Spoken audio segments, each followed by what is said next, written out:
Traverser. What is a traverser? A traverser is a chosen son of many tales, who traveled to another world and used their golden finger to move the mountains and kill gods and demons. They destroy other worlds' realm with their unrivaled modern knowledge, have invincible talents in countless harem, and become the invincible being of that world. And our MC Lee Zuo, who just turned 18, became a traverser. Next, some goblins are chasing some people there. The guard informs the two ladies that there is a town ahead, and if they get there, they will be safe there. He gets his neck pierced by an arrow shot by the goblins. The goblins finishes him. One lady from the group attacks the goblins with her ice magic, freezes them. The goblins crumble into pieces. The ice mage is a big, beautiful woman. She is the daughter of the Grand Duke, and her name is Frankie. The blondie lady tells her to not cast that spell again because it activates the curse in her hand and attracts the evil creatures. The evil mark that is in her hand start to bleed because she cast the spell, and the curse was given to her by some guy. The guy destroyed all the men of principality to get his revenge on someone.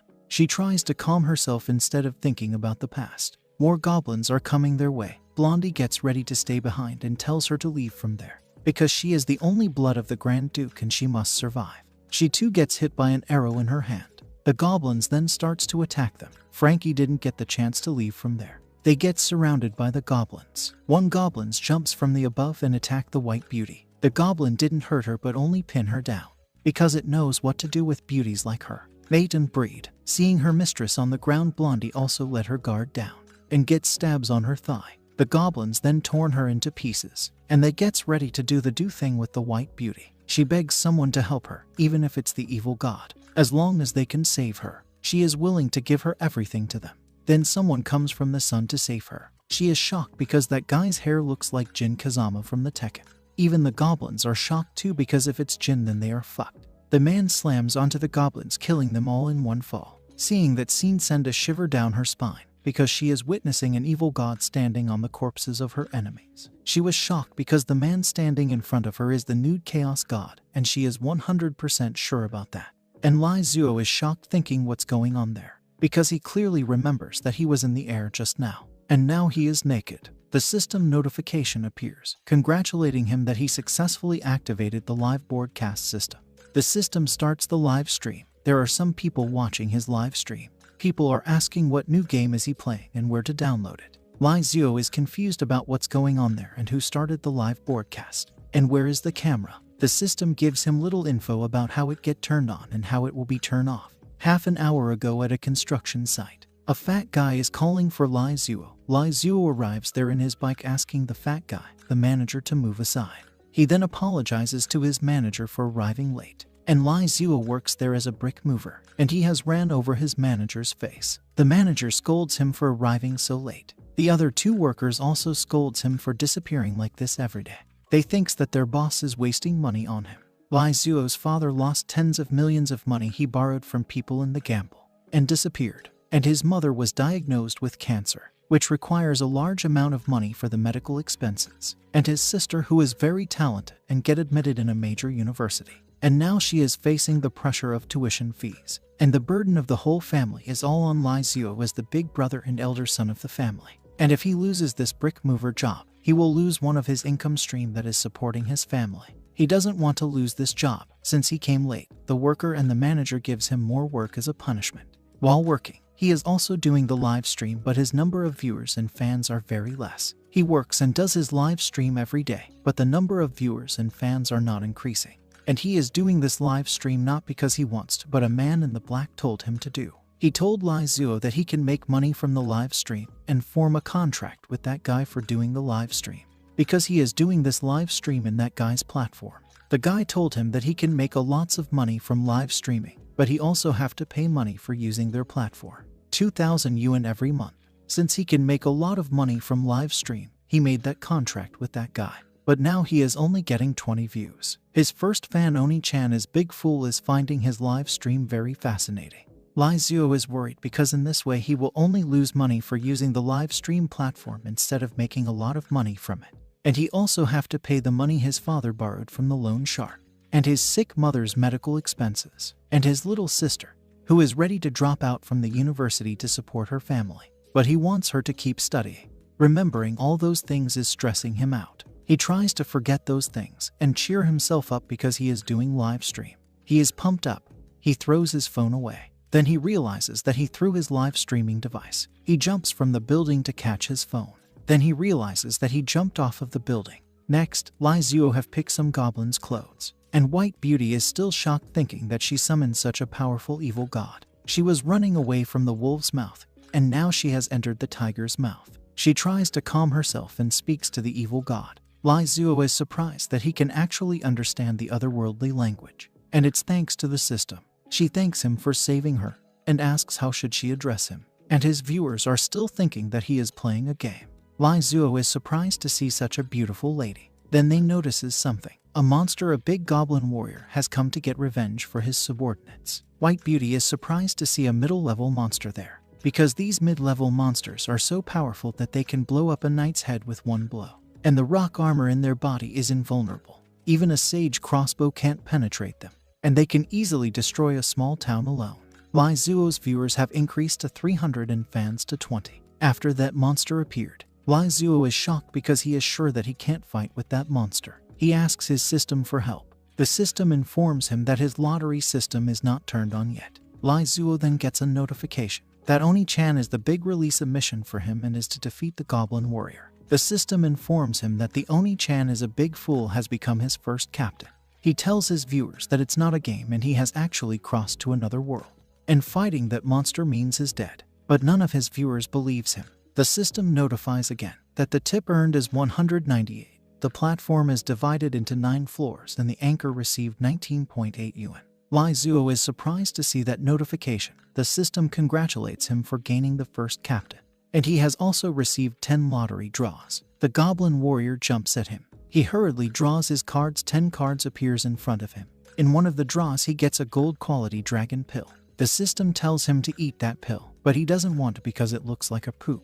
The goblin attacks him. White Beauty tells him to be careful. He grabs the goblin's weapon and has changed into something. He smashes the weapon, and after eating that dragon pill, he has actually become a dragon in human form. He uses his dragon breath to burn that evil monster. Next, the human race is the dominant one in the continent of Candia, and the orderly camp of the Church of Light guards these human from the erosion of the Abyss demons. In the chaotic abyss, there are 3 powerful abyss demons gods. Thanks to the orderly camp of the Church of Light, these evils gods can't enter the human realm, but they send their subordinates to the human realm to corrupt and invade the human world. And these evil beings that comes to the world to corrupt the humans are called demons. Lai Zuo have finished the goblin warrior, and even made a big hole in the ground. And White Beauty is shocked to see that he melted that goblin warrior with his fire magic. She is surprised, thinking what kind of evil god she summoned.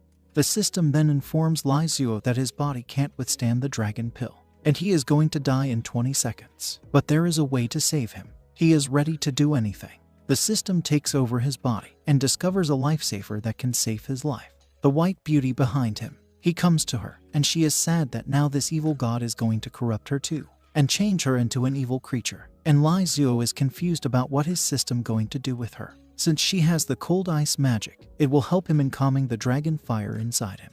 And for that he will need to kiss her. Inside White Beauty's body, the evil curse mark was hurting her and torturing her body from the inside. Then it stops. They both notices someone's presence there. The evil dragon god. He destroys the evil mark curse that is inside her. The mark was suppressing her from leveling up. It gets looses because of the magic power that is pouring inside her from the evil dragon god's mouth. She leveled up from elementary level 3 to the intermediate level 1. Viewers are surprised because the kiss came out from nowhere. And White Beauty is also surprised because she didn't see that coming. And she is sad that her soul is not taken away by this evil god. She is going to become a corrupt creature. Then she gets surprised because she is still fine. Her soul is still pure. And Lai Zuo have also successfully cooled himself. The system gives him back the control of his body. Before Lai Zuo passes out, he remembers his father's debt that he has to pay back, his sick mother, and his sister who is ready to drop out of school because they got no money to pay her tuition. He wakes up shouting sister, and finds himself in the thick lap of a beautiful woman.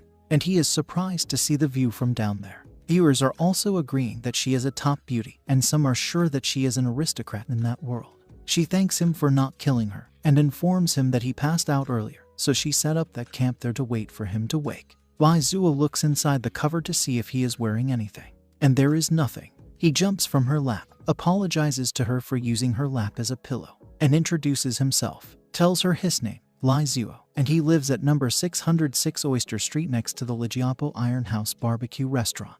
All his information is making her confused. She tells him to wait there. She will go and get some water for him. Next, she is on her way to get water and is confused that the evil god didn't turn her into an evil creature, even though he kissed her, and she thinks that she is on the lust side of that evil god. And now she is not a nobility anymore, and her title as the daughter of the Grand Duke is gone too. She gets ready to serve this evil god, so he will keep her. She will be safe with him. She gets ready to change her plan, find a way to follow him and sign a contract of equality with him, and get her revenge on that person who destroyed her life and her family. Next, Lai Zuo's viewers has increased to 826 and fans to 121.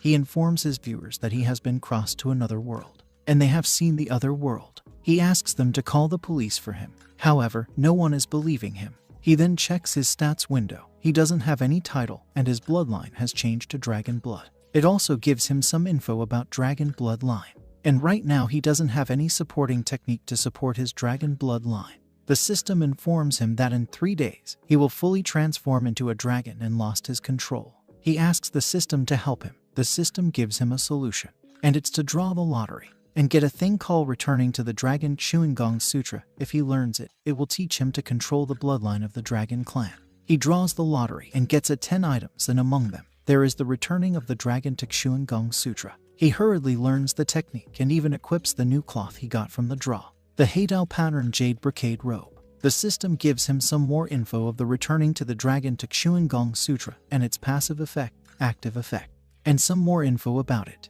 And now he will not mutate into the dragon beast thanks to the technique. The system also gives him the info about the stages of the realm, and after reaching the highest realm, he can become as light as feather, he can tear voids and return back to the earth, which surprises him that there is actually a way to go back home.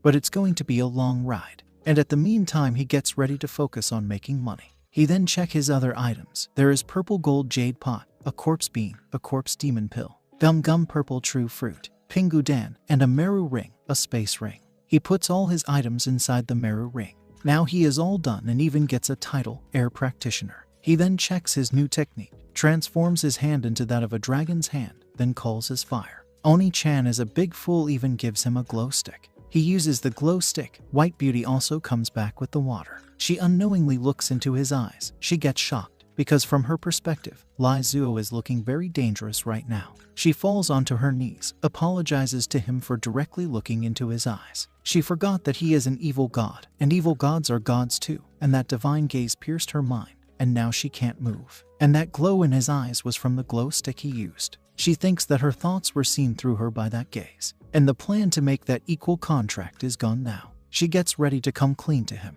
and tells him who she is, where is she from, and that her principality and family were sacrificed to the Abyss Demon by a traitor of the Light God sect, and she was also hunted down. She gets ready to serve him, and begs him to shelter her on her way to the Landis city. Now Lai Zuo is shocked because such a beautiful lady wants to be his subordinate, but he doesn't know where this Landis city is, and he still needs to quickly earn some money for his family. He asks her if she knows what kind of help he wants from her, and she knows what he wants. She knew that it wasn't that simple for her to get her revenge. And in the face of Lust God, she knows what to do and what condition must be paid for him to help her. She flashes to him her 2 big melons that she's been hiding from us this whole time. This shocked the little boy who just turned 18, who haven't even seen this type of world. Lai Zuo turning his back on her like that makes her feel like she is not that attractive to him. And Lai Zuo is shocked, thinking what's going on with her. She asks him to escort her, and now she is taking her clothes off. His viewers are putting their own opinions on this matter, and a certain someone is getting interested in this new game storyline.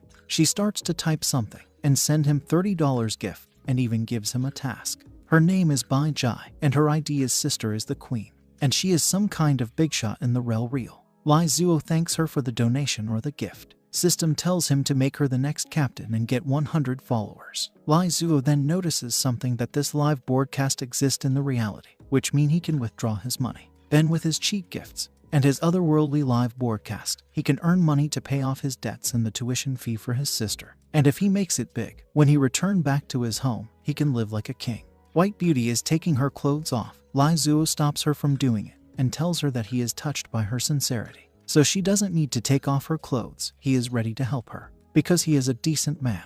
But she is having her doubts because of his nosebleed. She is now 100% sure that he is the evil god of lust. She thanks him for helping her, and she is ready to serve him in any ways he likes. And sister is the queen has become another new captain.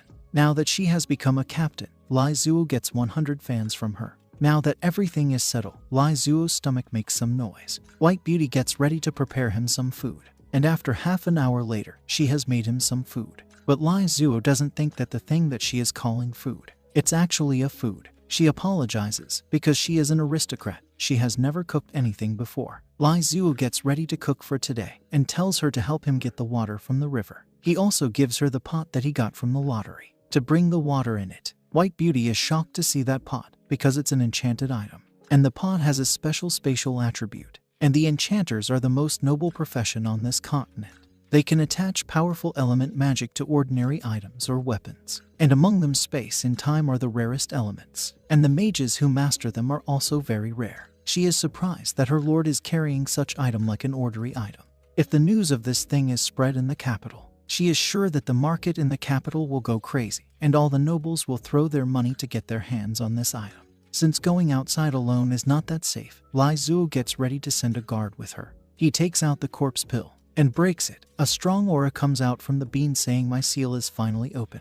Then it turned into a little skeleton. Since the skeleton looks little cute, Lai Zuo names it Little Sun Wolf. Skelly doesn't agrees with the name, tries to rebel against Lai Zuo. Then he notices that the boss's breath is that of a dragon clan, more powerful than his previous boss. Skelly then submits to his new boss. Lai Zuo gives him his first mission, to escort Miss Frankie to the river to fetch water, and come back with some wild animal for food. The two then leave to get the water, and Lai Zuo gets ready to lit some fire. White Beauty is surprised that even though the little creep is undead, but he still have his intelligent. Damn this woman. I'm sure if the artist makes some hentai manhua with these types of women, I'm sure he will make it big. No offense. Skelly notices the way she is looking at him. He tells her that he is super strong. She doesn't have to doubt about it.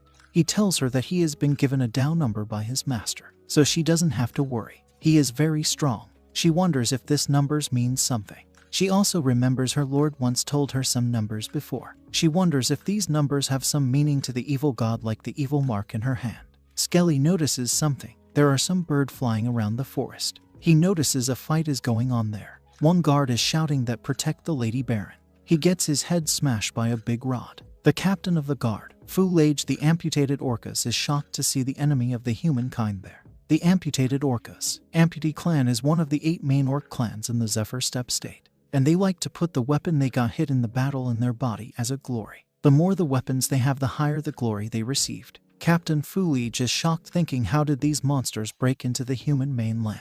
One of the orcs attacks him with his axe, but he managed to block it with his shield. The lady from inside the carriage asks him to help her. He asks someone who is sitting on the carriage to help the lady, and if she saved the Baron lady, Fu Lage is sure that the Baron will listen to her request. She jumps off the carriage with her arrows and shoot down 3 or 4 orcs with her arrows. She is middle rank elf ranger, Elizabeth Morrowind. Baron Lady Jennifer yells at her for splatting blood on her clothes. More monster comes. All the guards are being killed. One of the orcs riding on a wolf with an axe hand jumps at Fu Lage. Elizabeth kills Captain Fu away and shot the orc with her arrow. She then gives the orc a strong kick with her thick thigh. However, the monster didn't fall off from his wolf. Elizabeth is surprised that that orc really live up to his name. Her elemental arrow didn't do that much damage. It's going to be hard for her to deal with it. Someone grabs the wolf's tail, and it's little Skelly. He asks White Beauty to come because he has found the food for his master. A big wolf. Elizabeth and Old Man is shocked to see that. He calls White Beauty saying they have finally finished their errands. She tells him to be careful because that's an amputee orc. And she is confused, thinking how did that orc appeared there. The orc orders its wolf to finish that skeleton. Seeing a food jumping at him, Skelly gets ready to teach it a lesson. Grabs the wolf by its mouth, and what the fuck, Skelly turned into an awesome skeleton knight. He smashes the wolf's head. The orc tries to attack him. Skelly takes out his blade, slices the orc with a single slash. Orcs are shocked that he cut down that orc with one single cut. Elf and White Beauty are also shocked to see the sight. Now Skelly gets ready to take care of other orcs too. Wow, he looks awesome, so cool. Next, in the Immortal world of cultivation, there is a guard who guards the mountain gate of Immortal world.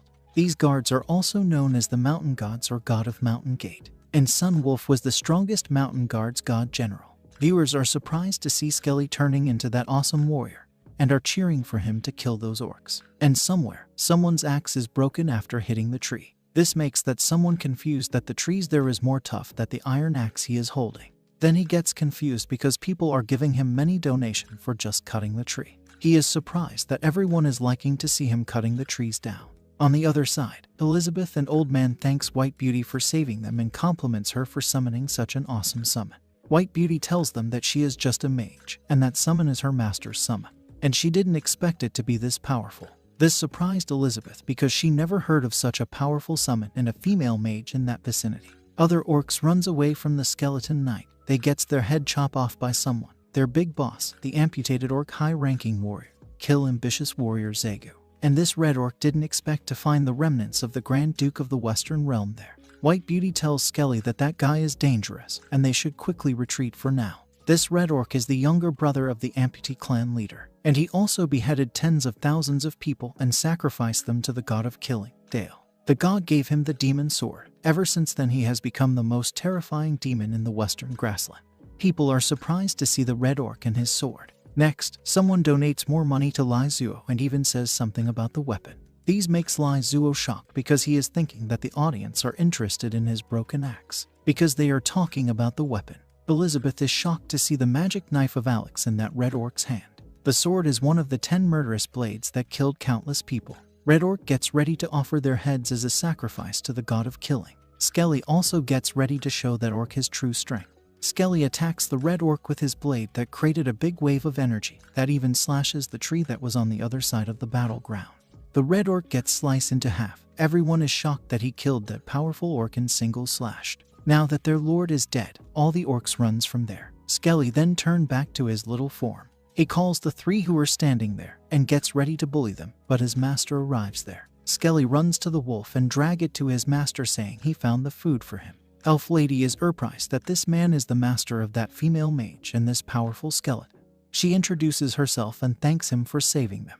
Lai Zuo is surprised to see another beautiful lady, and it's a beautiful elf on top of that. Viewers starts to tells him to take her on the board, take her to warm his bed. White Beauty asks him why did he came there. Lai Zuo informs her that he has finished cutting the trees, so he came there to help her. The demon sword notices the breath of powerful flesh and blood. It gets ready to parasitize and eat that flesh and blood to become stronger. It comes straight at Lai Zuo, and even if it only touches Lai Zuo, it can suck his flesh and blood. The ladies tells him to be careful because that sword is dangerous. However, Lai Zuo catches the sword with his one hand, and is confused how and why did that sword come to his hand.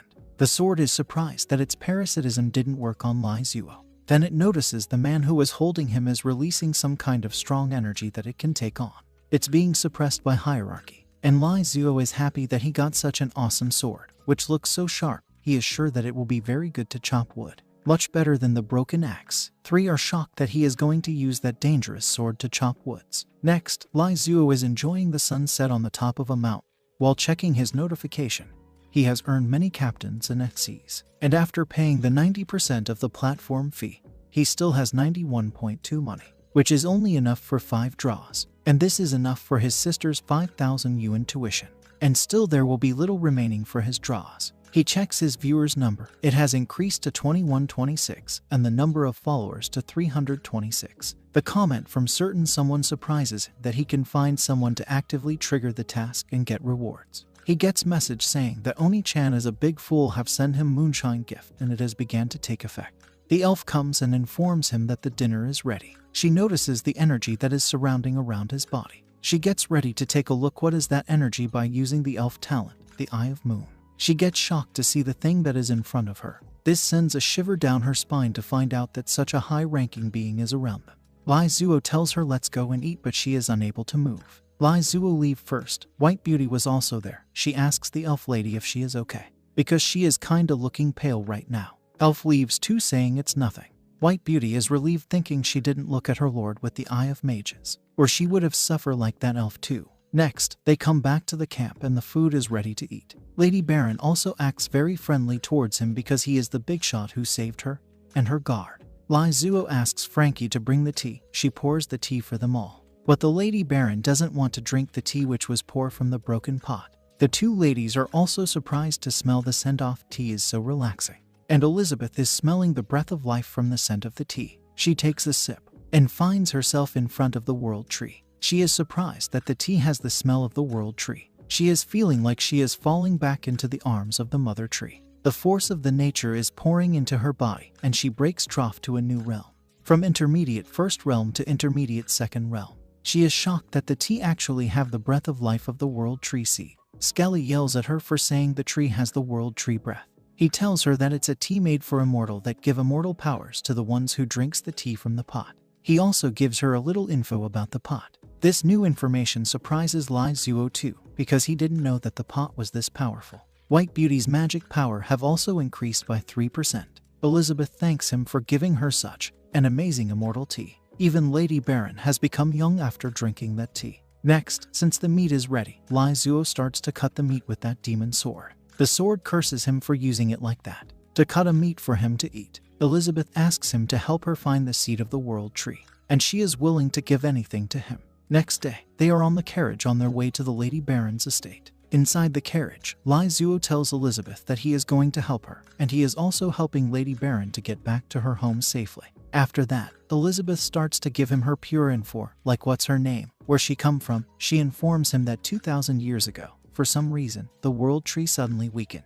Then the elven world fell into division and weakening. And a while ago, the elf sacrifice predicted that the world tree was about to die, and the elf end is coming. So some elves were sent out to find the seeds of the world tree that is scattered around the world, in an attempt to resurrect the world tree. Originally, she wanted to save Madame Baron and ask Lord Baron to help her find the world tree seeds. But after drinking the tea from the teapot that has the breath of the world tree, she thought that it must be related to the world tree. And that's why she asks for his help since he is the owner of the teapot.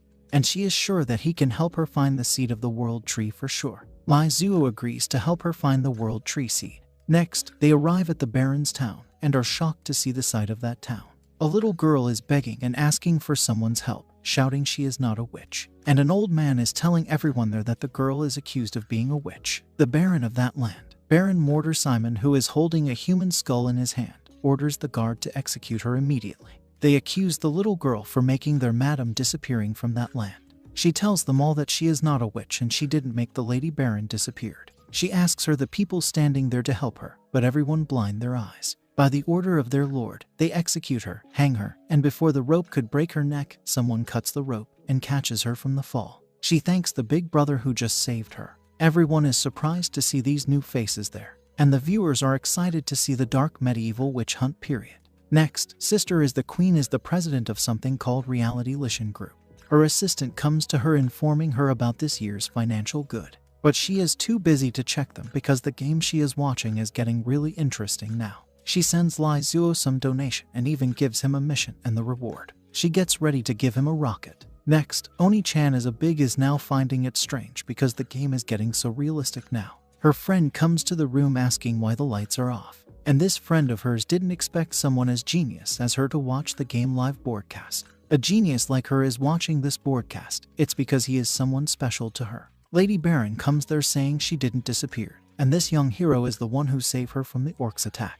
So they should just drop this bullshit witch thing, because she is fine and alright, and the little girl has nothing to do with her disappearance. Since his lady is fine and the young hero saved her, the Lord Baron invites Lai Zuo to their castle for the dinner. And the side quest have also triggers to kill the Baron Mortar. Reward is rocket +1 and 10 captains. Frankie, the White Beauty, notices something strange with the breath of that Baron.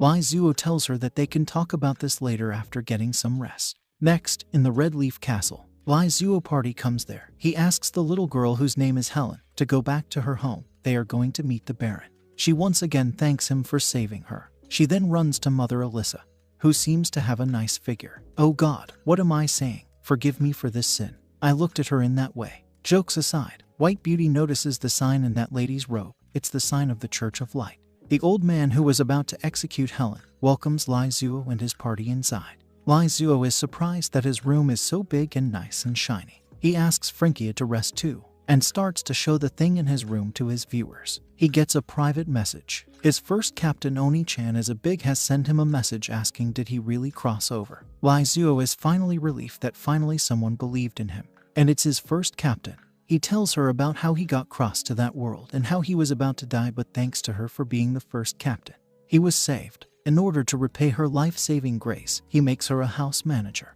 Now the girl on the other side is getting worried because he actually got crossed over. She tells him that he has made many people worried about him. He knows too, because he has his mother and sister waiting for him back at home. Biting her lip, she asks him how can he get back to Earth again. Lizuo tells her that the system told him that once he become an immortal, he can go back to Earth. And he also tells her something about the live broadcast room. The higher the followers, the higher the level of his live room, and the higher the quality of the card drawing pool. And with the help of that he can draw more advanced exercises. She gets ready to help him manage the live room, and the system also informs him that now he can send one thing to the house manager for free, which surprises him because now he can send something to the Earth. He gets ready to send the magic bean to protect his sister from the loan shark. He asks Oni-chan as Abig to help him hand over something to his sister. He sends her the bean. In the Earth, her friend informs her that she got parcel. The pink-haired girl calls her by her name, Lai Ling. And I'm sure this Oni-chan is as big as Lizuo's sister, because they share the same name. Lai Ling is surprised because she didn't order anything, so she is confused who sent it to her. Then she gets surprised it's from Lizuo, and they were just texting, and the thing he sent has already arrived. What a fast delivery service. Lizuo is happy that it actually worked. He can now send things to the Earth. And now everything is settled. He gets ready to take care of Baron. Next, someone comes to his room. Two beautiful maids who are ready to serve him in his bath by the order of the Baron. Lizuo is shocked that evil landlord is trying to test his weakness by sending these two beautiful maids. While the two maids are thinking that he is an easy prey, it will be way easy for them to kill him. The two maids then gets ready to take him to the bath. Next, in the bath they are washing him clean. Now after that hot bath, he has let his guard down. The two sister changes back to their real form into a succubus. These two are half-blood demon twin, Kala and Paige, level intermediate second realm. They gets ready to finish him up. However, the sword stops them by its tentacles, because only the sword can touch his body.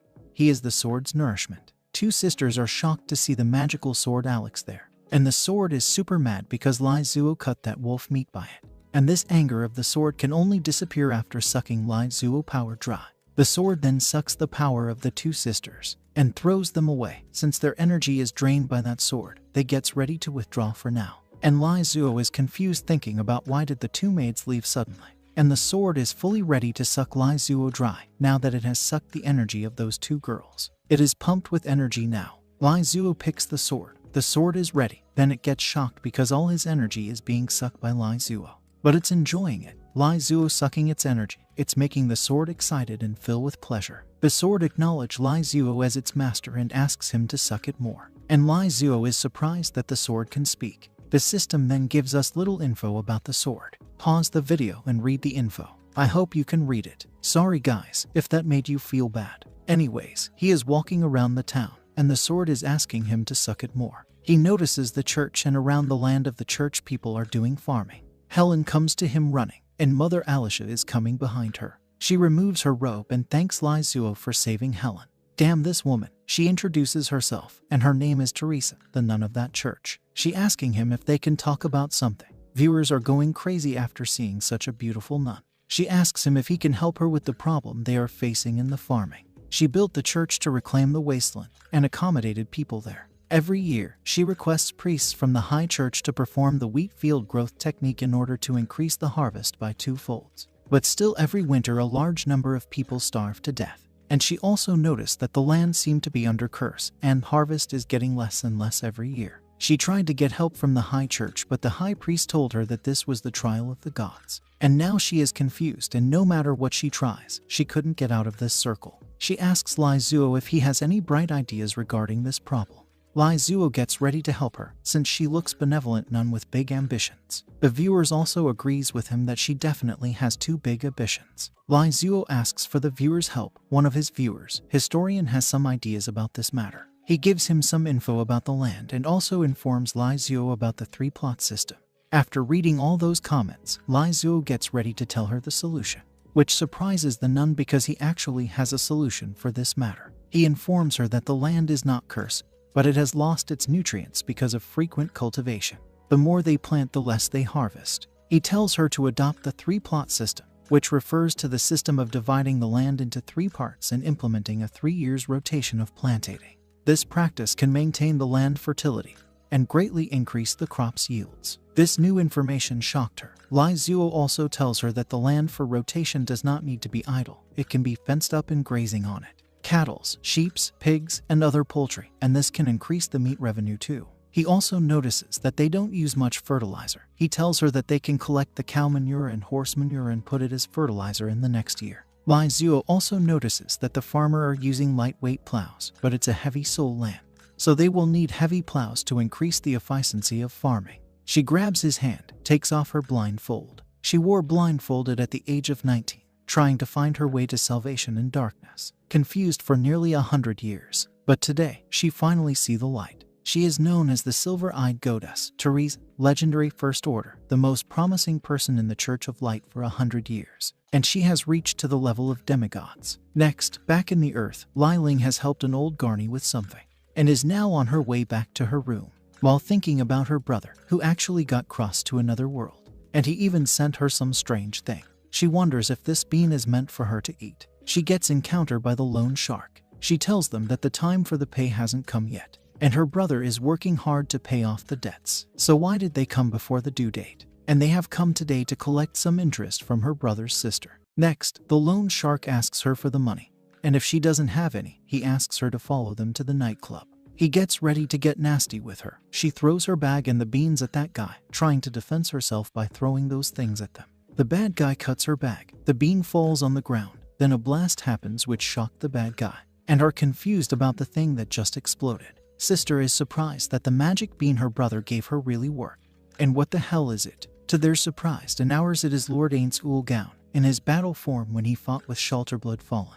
And the skeleton is finding it strange because there is no aura in that realm, and his realm has fallen so much. But he notices the same bloodline as his masters. He grabs the bad guy asking what were they trying to do with the Immortal Master's kindred. One guy shouts, "Call the police," but they can't because they are the bad guys here. Lai Ling notices that skeleton. It's the Sun Wolf she saw in her brother's live stream of Otherworld. Sun Wolf throws away the bad guy's leader and finishes the other 2 bad guys too. And now that he is finished, he asks Lai Ling to call him again and turns back into the bean. Lai Ling is surprised that the bean has such an incredible ability, and now she is 100% confirmed that her brother has really crossed over to another world.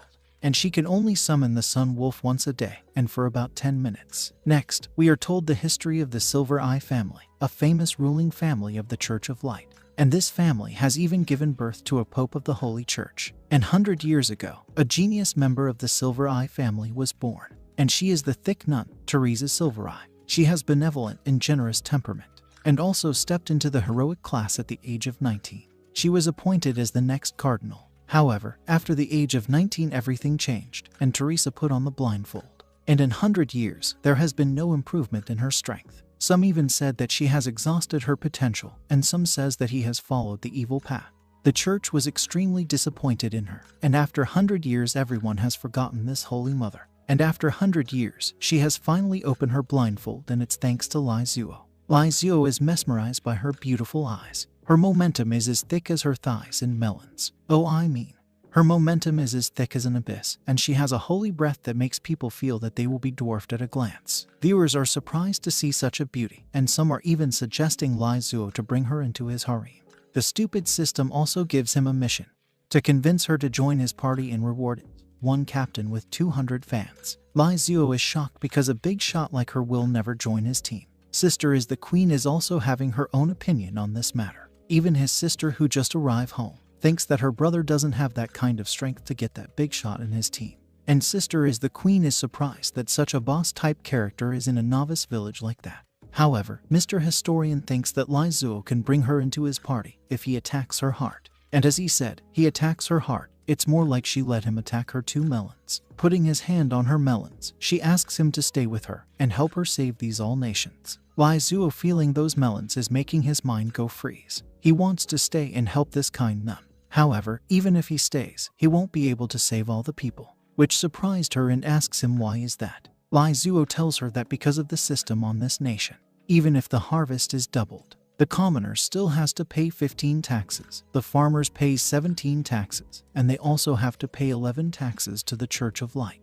Even if they harvest double, in the end of the year they will still stave to death. And it's even worse for the slaves. He tells her that her Church of Light and the feudal lords are the biggest mountains of weight on this people of nation, even though they have hundred thousands of people with magic, but they don't use it to benefit the people. Instead, they increases the taxes. Those words of Lai Zuo opens her third eye, and the level of the legendary realm that has been stopping her from leveling up get finally loosened after listening to Lai Zuo. She prays to her god, apologizing to the god for her faith was shaken. But now her eyes has been opened, and her strength has risen, and the problem she was facing all these years has been solved with the wise words of this wise man in front of her. Feudalism, relations of production, exploit. This man answers go straight to the essence of the question. He is the saint of the light. She gets ready to go back to the church to process these new informations he just gave her. And Lai Zuo is confused why did she ran like that. Historian gives him detailed info on that matter. White Beauty comes to him and informs him that she found the mercenary guild in that town and suggests that they should create a mercenary group before they leave from this town. Next, Matt and Jennifer is going to meet the Baron, and Old Man is trying to stop her. She hasn't seen the Baron for a month, and is confused why he has become so weird in just a month. She comes into the room and is shocked to see the things inside that room. Next, White Beauty and Lai Zuo are on their way to the palace. Lai Zuo notices some kind of sign on the pillars of the houses there, and wonders what that sign means. Frankie thinks that it must have to be some kind of secret association. Then they notice something is wrong with the villagers there. They are acting strange for some reason. Lai Zuo and his party are on their way to the dinner party of the Baron. And Lai Zuo is excited because this is the first time he is having dinner party in the palace of a Baron. Which surprises Elf because even though he is the evil god, but he is saying that this is his first time at a human dinner. She thinks our lord is really interesting. The old man brings them to the room, where the Baron is waiting for them inside. When they entered the room, they are surprised to see the room is so red. The Baron welcomes them to the dinner. Two beauties notice the room is full with evil aura, and the Baron is also releasing that aura. And not only the Baron, but the people who are sitting and eating are also releasing the same aura. Lai Zuo tells them to not let their guard down, and he gets ready to eat the dinner, but then he gets shocked to see the food that is being served in the menu. It's the body of Captain Old Man, the old guard of Madame Jennifer. Then he notices the person sitting next to him eating his own intestine. Frankie notices that the Baron is doing the terrible evil ritual that turns the cannibal into an empty stomach. They will grow hungrier and eventually eat themselves and become a sacrifice. And Baron is sacrificing these people to the god of the limb eaters. And as for the three of them, he will make them the best sacrifice of all time. He calls his rotten knight First Order, Second Realm Knights. The dead knights charges toward them. Frankie uses her special spell, Abracadabra spell, to freeze them all. Viewers are surprised that the female mage is so powerful. Lai Zuo notices something is wrong with Madame Jennifer. Sister, as the queen thinks she is being controlled. His sword tells him to be careful because the Baron seems to be strong but not stronger than its lord. After using many spells, Frankie is running out of mana. She asks Elf to think of a way to get out of there. However, Elf Beauty is also busy shooting her arrows at the enemies. And seeing her using those long-range attacks, Lai Zuo was getting envious of those long-range attacks. He wants to have some long-range attacks too. The sword tells him that it can help him if he pours his energy in it. Lai Zuo pours his energy. Two knights jumps at him from behind. He slashes them all with his demon sword in one slash. That attack even shocked the Death Knight. And beauties are also surprised to see that powerful attack that their lord just used. The energy he poured in that sword makes the sword grow bigger like Gut's sword. The sword asks him to pour his energy once more. It wants to feel its master energy running wild inside it. Baron is surprised that the demon sword Alex has submit to a mere human. He gets ready to face that demon sword head on. Lai Zuo tells her party members to hang on because only few enemies are left now. Baron tells them to look outside of the window to see the truth. The villager seems to have possessed by something and has come there with tools and weapons in their hands. Not only one or two, but all the villagers are coming to the palace to see the evil dragon god. The Baron controlled them and made them fall under the evil gods. And for that to happen, he made those people eat their own families and relatives and make them join the Limb Eater sect. This makes Lai Zuo super mad at that bastard. But Baron, pointing his sword at him, tells him that the world is the world of man eating man. So grow up, little wussy. Next, in the church, Teresa is confessing to the god that her faith in him has wavered.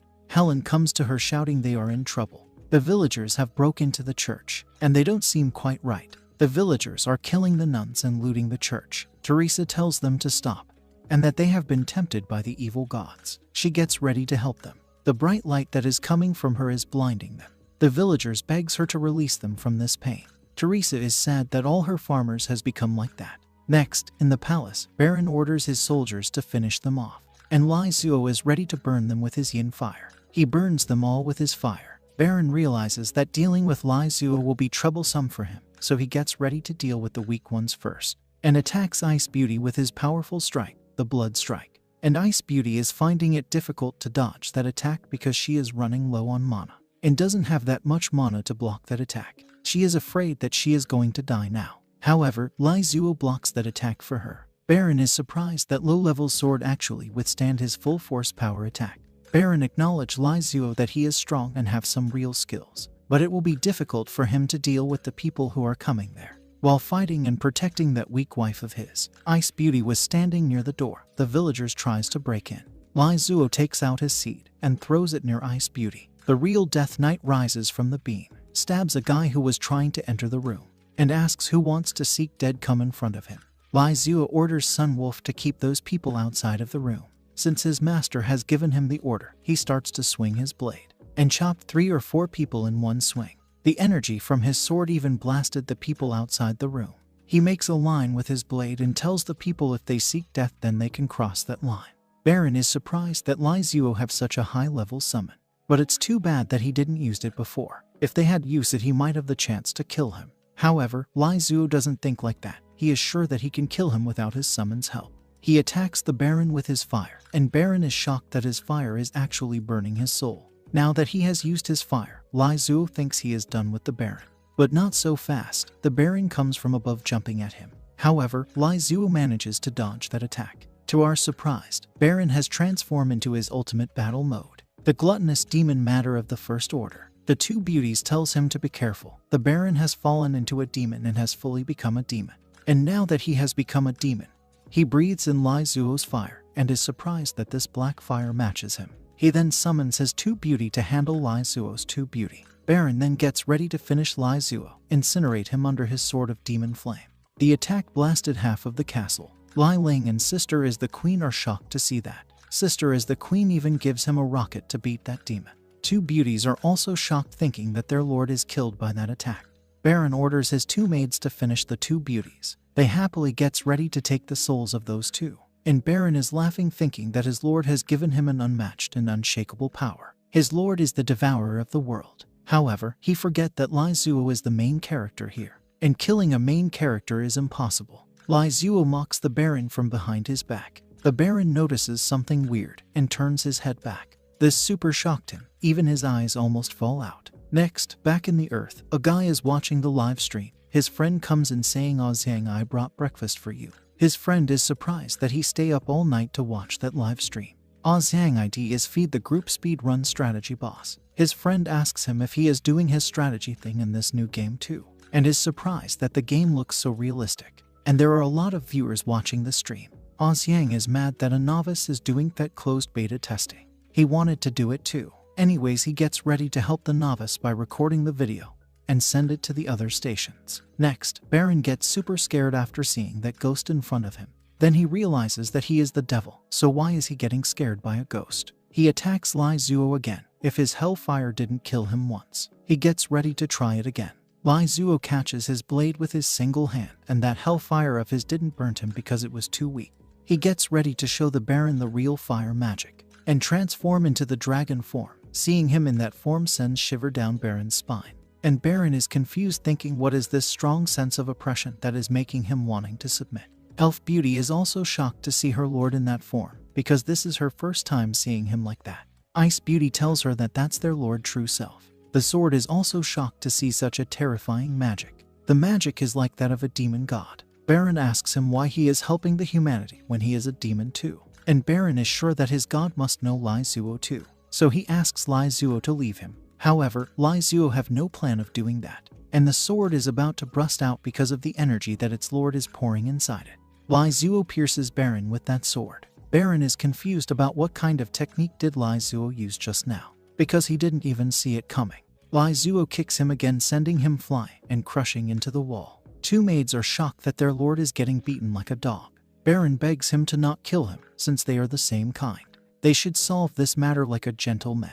Lai Zuo chops his head off. Now the one who summoned them is gone. The two succubus also gets pulled back into the abyss, but they don't want to go back. Aw man, look at this juicy cherry. I think the devil have corrupt my mind. I need to get him out of my mind. Abracadabra, get out of my mind, you evil fiend. Yup, it is gone now. Back to the story. Now that he has transformed into his dragon form, Ice Beauty is waiting for him to do the thing. He comes to her. She is feeling it's coming, and poor elf is confused about what they're doing. Lai Zuo kisses her, and viewers are confused if this is something they can see. And Oni-chan is a big fool, seems to be mad at her brother for doing something like this. Now Ice Beauty is feeling it, the power coming inside her from her master, and it's electrifying every fiber of her being, sending the electricity from top to down and from down to top.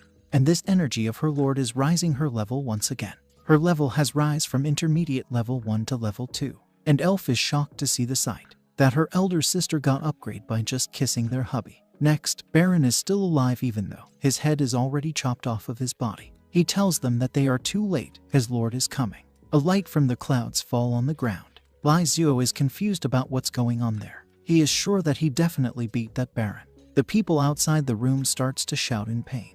They then takes out their knives and sacrifice themselves to their gods. Lai Zuo is getting more confused why the people are killing themselves. Ice Beauty notices that they are doing the blood sacrifice to summon the evil god on the human realm.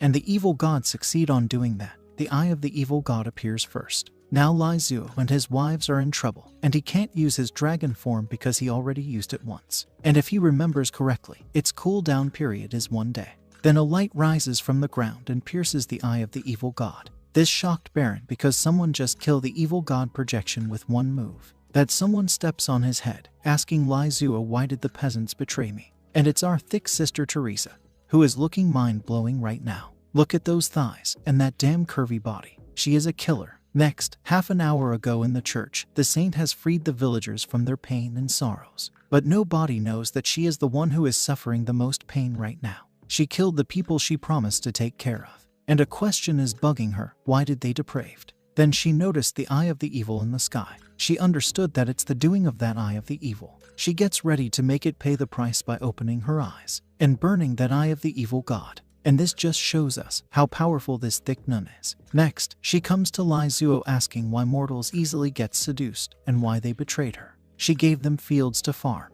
and home to stay, yet in the end they betray her and lean to that evil god. Seeing her like that, Lai Zuo is surprised. Ice Beauty tells him that that's the legendary Silver Eye Saint. Ice Beauty heard that the Silver Eye Virgin Teresa was a celebrity 100 years ago, and she also heard that her eyes can judge any evil. So in order to accidentally hurt ordinary people, they close their eyes forever. Now Lai Zuo wonders how did she saw him before. Teresa falls on the ground, and those farmers who she took care of dearly, but in the end betrayed her and she needed to kill them all, has greatly hurt her feelings. The halo or whatever it is that is behind her head starts to get cracked. Baron laughs, saying she has fallen and soon will become demon too. He tells her if she wants to know why those farmers betrayed her and join the evil god, then she can only join the evil god to know the benefits they gets from joining the evil god. Once she joins it, he is sure that she will receive some great power, that she will be able to control all the nations with just her power alone. Ice Beauty gets worried that the saint is getting corrupt. If they don't do anything, she will become a demon. And Lai Zuo has already seen the picture of her, how she will look if she becomes a demon. With a body like that, I am sure that she can suck out the lives of men easily. Lai Zuo asks his viewers for some bright ideas. Teresa is slowly getting corrupted. Her tears are turning black. Lai Zuo comes in front of her like the ray of hope, saying that it wasn't her fault. The farmers become corrupted because of the feudal lords and the leader of the nation for making their lives miserable, breaking them to the point where they got no choice but to choose to be corrupted. So, she didn't do anything wrong. Lai Zuo tells her to come back. He will help her in achieving what she was looking for. The wise words of Saint brings her back from the dark abyss. Her soon-to-be falling mind has been saved. This shocked the Baron because he has never seen something like this happen ever before. Because once one starts to fall in the abyss of darkness, they definitely become depraved. The demon is talking too much. Lai Zuo asks his beautiful saintess to shut that demon's head once and for all, giving her the big weapon. She thanks him for saving her with his wise words and is ready to do anything for the saint who is so gentle. and someone is getting jealous. Baron begs the silver-eyed virgin to listen to him for once. However, she has no plan of listening to him. Gets ready, smash his head. Then smashes his head, shouting, "It is you who corrupted the civilians." And sooner or later, she will hammer the one who is behind him too. Lai Zuo is shocked to see this side of the calm and beautiful saintess, because it seems like she has awakened some kind of strange quality. And now she is feeling much better after smashing the demon's head. Her third eye starts to make some movement. She is surprised that after 100 years, her realm has finally risen to another level. She level up from legendary first order to legendary second order. She leveling up like this, she thinks it must be because of the legendary great sage wise words. Now that he has defeated Baron Mortar, he gets his reward, rocket +2. 15 captains. Number of his fans has exceeded 1,000. His broadcast room gets upgraded. Next day at the Mercenary Guild, Lai Zuo is mad because he is only hearing it for the first time that they need 4 people to form a mercenary group. Poor receptionist tells him that it's the rule of the association. She can't do a thing about it. Someone gets ready to join his group.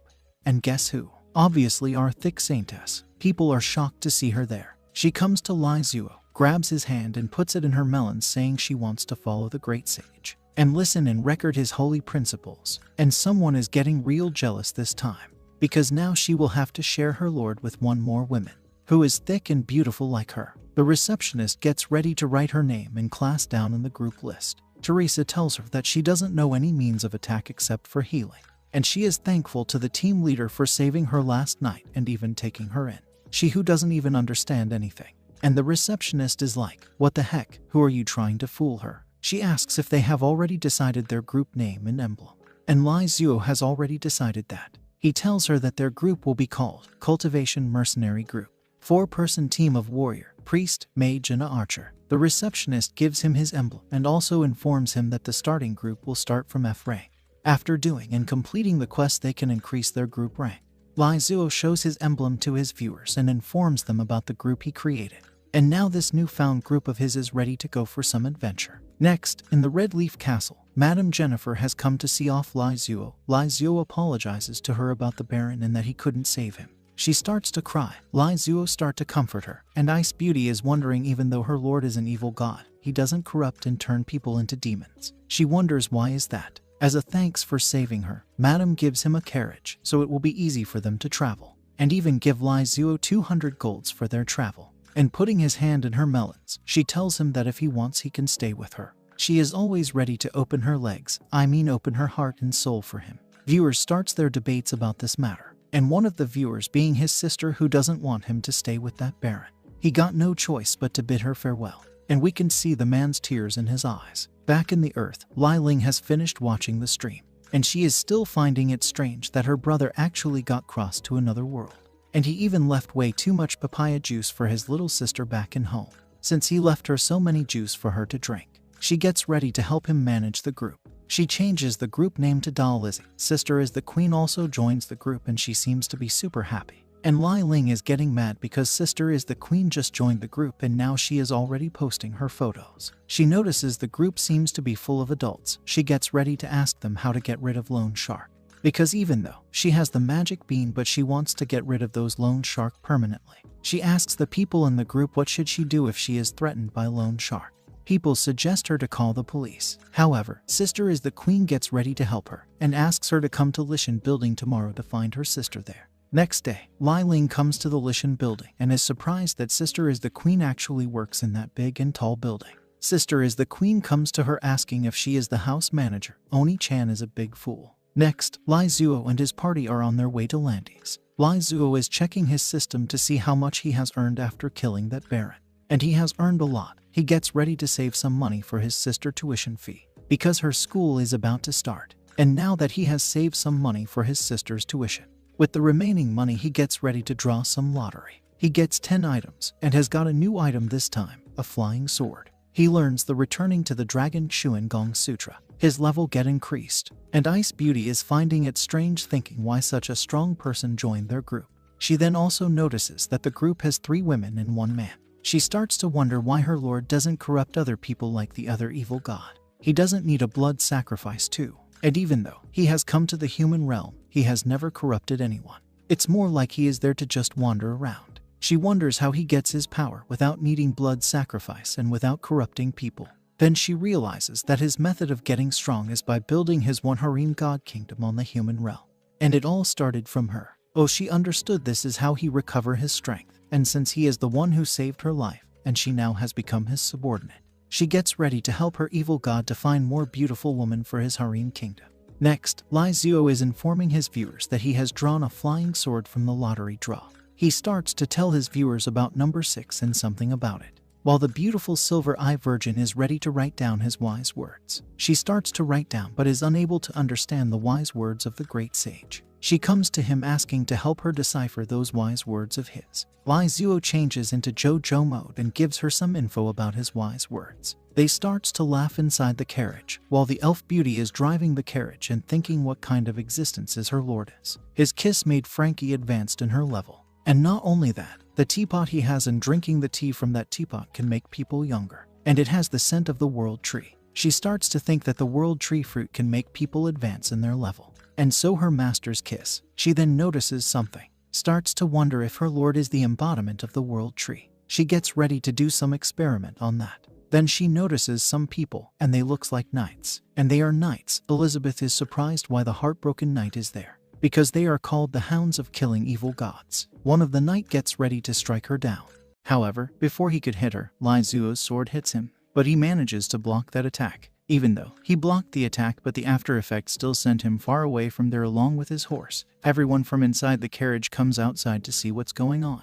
Ice Beauty informs Lai Zuo about those knights, that they are the infamous god-killer hounds. When knights who believe in chivalry betray and slaughter their fellow knights, they fall into the arms of killing gods, and they will degenerate into heartless knights. And when they see a living creatures, they wants to kill them, and after killing them, they put their prey's heart in their own. Because they don't have hearts, they live forever like this. This is why they are also called killing hound, heartbroken knight. Next, Lai Zuo gets ready to start their first quest with these heartless knights, and make them his first stepping stone in the field of adventure, with his team who are all rare class that all mercenary groups envy. A mage, a priest, and an elf. A perfect combination of a good harem. However, Saintess is sad that she can't help him fighting because she doesn't have any means of attacking spell. But Lai Zuo stops her from being pessimist, and tells her that she is an extraordinary healer, and with such a powerful healer, he and other members will never be in danger. And thanks to her they can always rush forward in the battleground with a peace of mind.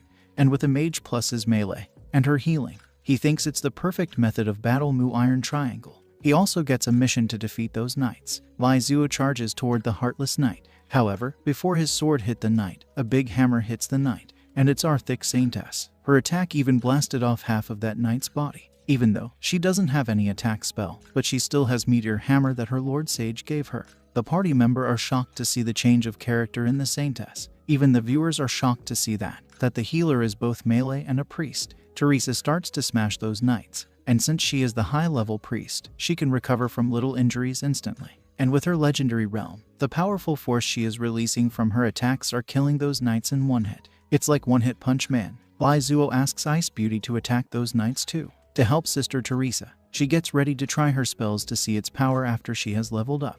Enchanted the same abracadabra spell. However, this time the technique has become far more powerful than last time. A dragon's head appears from her spell attack and freezes all the Death Knights. Lai Zuo is happy that his mage has become even more powerful than before, but that attack consumed all her mana because of her ice bloodline suppression. Lai Zuo is shocked that his mage has become like Megumin, who can only use one attack and become useless after that. However, in his case he still has his elf archer. He comes to her and tells her to shoot those Death Knights, but she is getting little dizzy because of the smell that is coming from her lord's body. The smell made her lose her strength in her legs, and she is sure that the smell that is coming from her lord is the breath of the world tree. On the other hand, the thick Saintess had completed the mission, and Lai Zuo is feeling like he has awakened an incredible talent by giving a hammer. After that, Saintess then repent for killing those knights, and the viewers they are having their own battle in the comment section, while Lai Zuo is finding it strange why the heartbroken knights are there. And Elf is now sure that her lord is the embodiment of the world tree seed, because he really has the breath of the world tree. And he is not some evil god, but the embodiment of a god tree. She gets ready to guide him to slowly awaken the talent of the world tree within him, and finally bring him to the elven holy land to save the world tree. Lai Zuo then hears a big blast from far away in the forest. He understood now why the heartbroken knights were here, because their goal was over that side. Next, some heartbroken knights are fighting with a minotaur. who is protecting an old man and his daughter. The Minotaur is an F-class mercenary, name Bloody Hooves. The Minotaur has the same mark in his chest like Ice Beauty, and he is feeling guilty for involving those two father and daughter in his mess. He met them half an hour ago. They offered him to give him a ride since they are headed to the same direction. But Minotaur was fine without a ride. They still insist on giving him a ride. And in return, the old man tells him to protect them, and he even gets ready to give him the reward for protecting them. The Minotaur is confused why he accepted their offer, but now they are in danger because of him. He thinks that he attracted those monsters because of the mark he has on his chest. He doesn't want the father and daughter to get killed because of him. That anger fills his chest, and for that moment, he got possessed by the god of war. The momentary makes him forget the calmness that soldiers should have, and when he comes back to his senses, the enemy's sword has already pierced his body. And that enemy seems to be a lady knight. She is the leader of those fallen knights, the god-killing, fallen Valkyrie, the Lena, tier 3 hero. And she is holding a legendary regicide sword that has killed 11 kings. And now the Minotaur can't move his body because of that sword. Elena notices his broken horns and calls him sacrifice. Now, he realized that those heartbroken knights were really after him, and the father and daughter got involved because of him. The little girl runs to him shouting, "Brother Minotaur." He tells her to stay there. It's dangerous near him. She gets attacked by the knight. Minotaur gets super mad, shouts at them how can they do something like this when they are the knights who swore to protect the people. Another knight tries to hit the little girl again and finish her off. She calls for her brother Minotaur,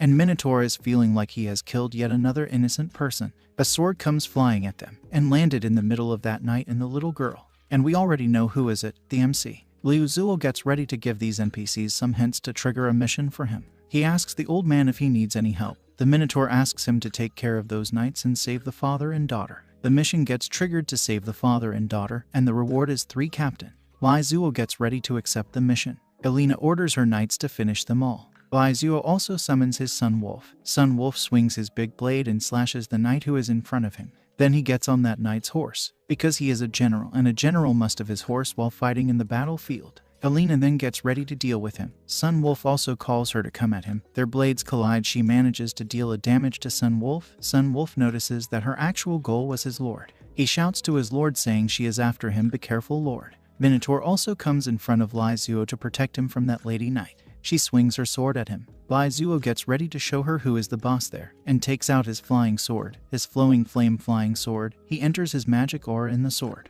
Minotaur is shocked because the energy that is coming from that sword is kinda dangerous. He informs Lai Zuo that that Valkyrie's armor is blessed by the god of slaughter. No warriors can break it, it's invincible, so he has to be careful. Lai Zuo releases his sword. Elena also notices something is wrong with that sword. The sword hits her and makes a big blast. Seeing that after effect of that attack, even the demon sword is getting scared after seeing such a powerful sword, more powerful than him or her. Everyone is shocked because the attack has created a big road that leads to hell. And Lai Zuo also didn't expect his flying sword to be this powerful. The ladies also arrive there, but they arrive little late and miss the entertainment. However, Elena is still safe and sound. Only her armor got little torn up. Lai Zuo also didn't expect any less from the armor blessed by the evil god.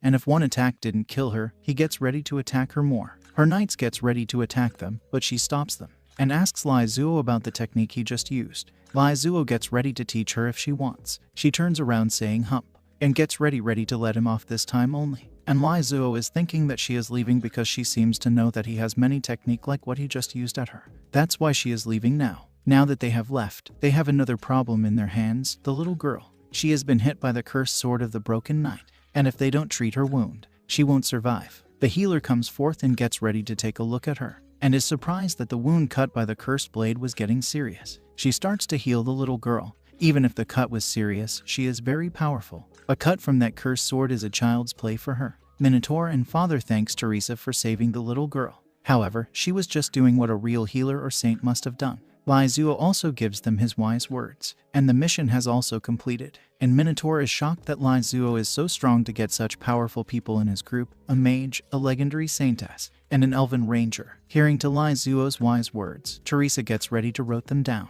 And Lai Zuo is surprised to see that a Minotaur was protecting a human, and even begged to save that little girl. Viewers asks him to recruit that Minotaur, and even gets a mission regarding that. Lai Zuo comes to him, asks for his name, and also asks if he is interested in joining his mercenary group, because they are short in manpower right now. Minotaur tells him his name, and is happy and excited that Lai Zuo is willing to take in a cursed hornless bull. Ice Beauty informs him that Minotaur are proud of their horns, and broken horn means that they have done some major harm to their tribe, and that's why their horn are cut and kicked out of the tribe. And on top of that, he also have the evil mark imprint on his chest. However, Lai Zuo doesn't care about all of that. He saw that Minotaur putting his life on the line to protect the little girl and her father. And he has also seen many noble humans, but their soul were not that of a noble. But what he is seeing in front of him now is the true noble soul who was ready to sacrifice himself to save other. He asks the great warrior to join his group.